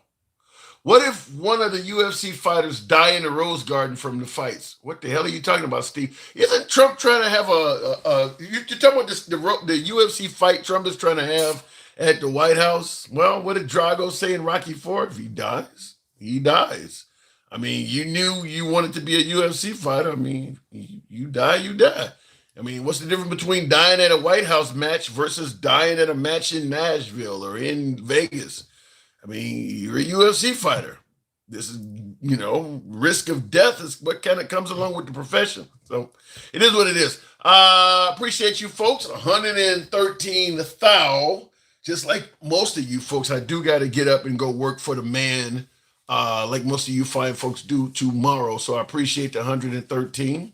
What did I just say before I was about to tune out? If you enjoy this type of dialogue, show the program some love. I didn't reach my TikTok goal, but we came close. So thank you folks that did support the program. But nevertheless, if you enjoy this type of dialogue, certainly feel free to follow the program if you're watching on TikTok, watching on Instagram or X. We're on X now. If you happen to be watching on YouTube, give your boy a follow. Thank you, Big Dog, coming in at the last. Appreciate that. Give natives back their land. It ain't even enough natives to occupy right now, so that ain't gonna happen. Is the president is the good president because he makes results? In what area, Derek? In what area? Let me know with that. Anyway, I'll go ahead and wrap it up. Thank you, folks, for tuning in. Donald Hayes, appreciate the rose. Shout out to you. Good night, Ocean. I'll catch you guys tomorrow. Like I said, follow the program if you're watching on TikTok, Instagram, or X, and give your boy a sub if you're watching on YouTube. We're here most weekdays. Gots to go. Holla at you.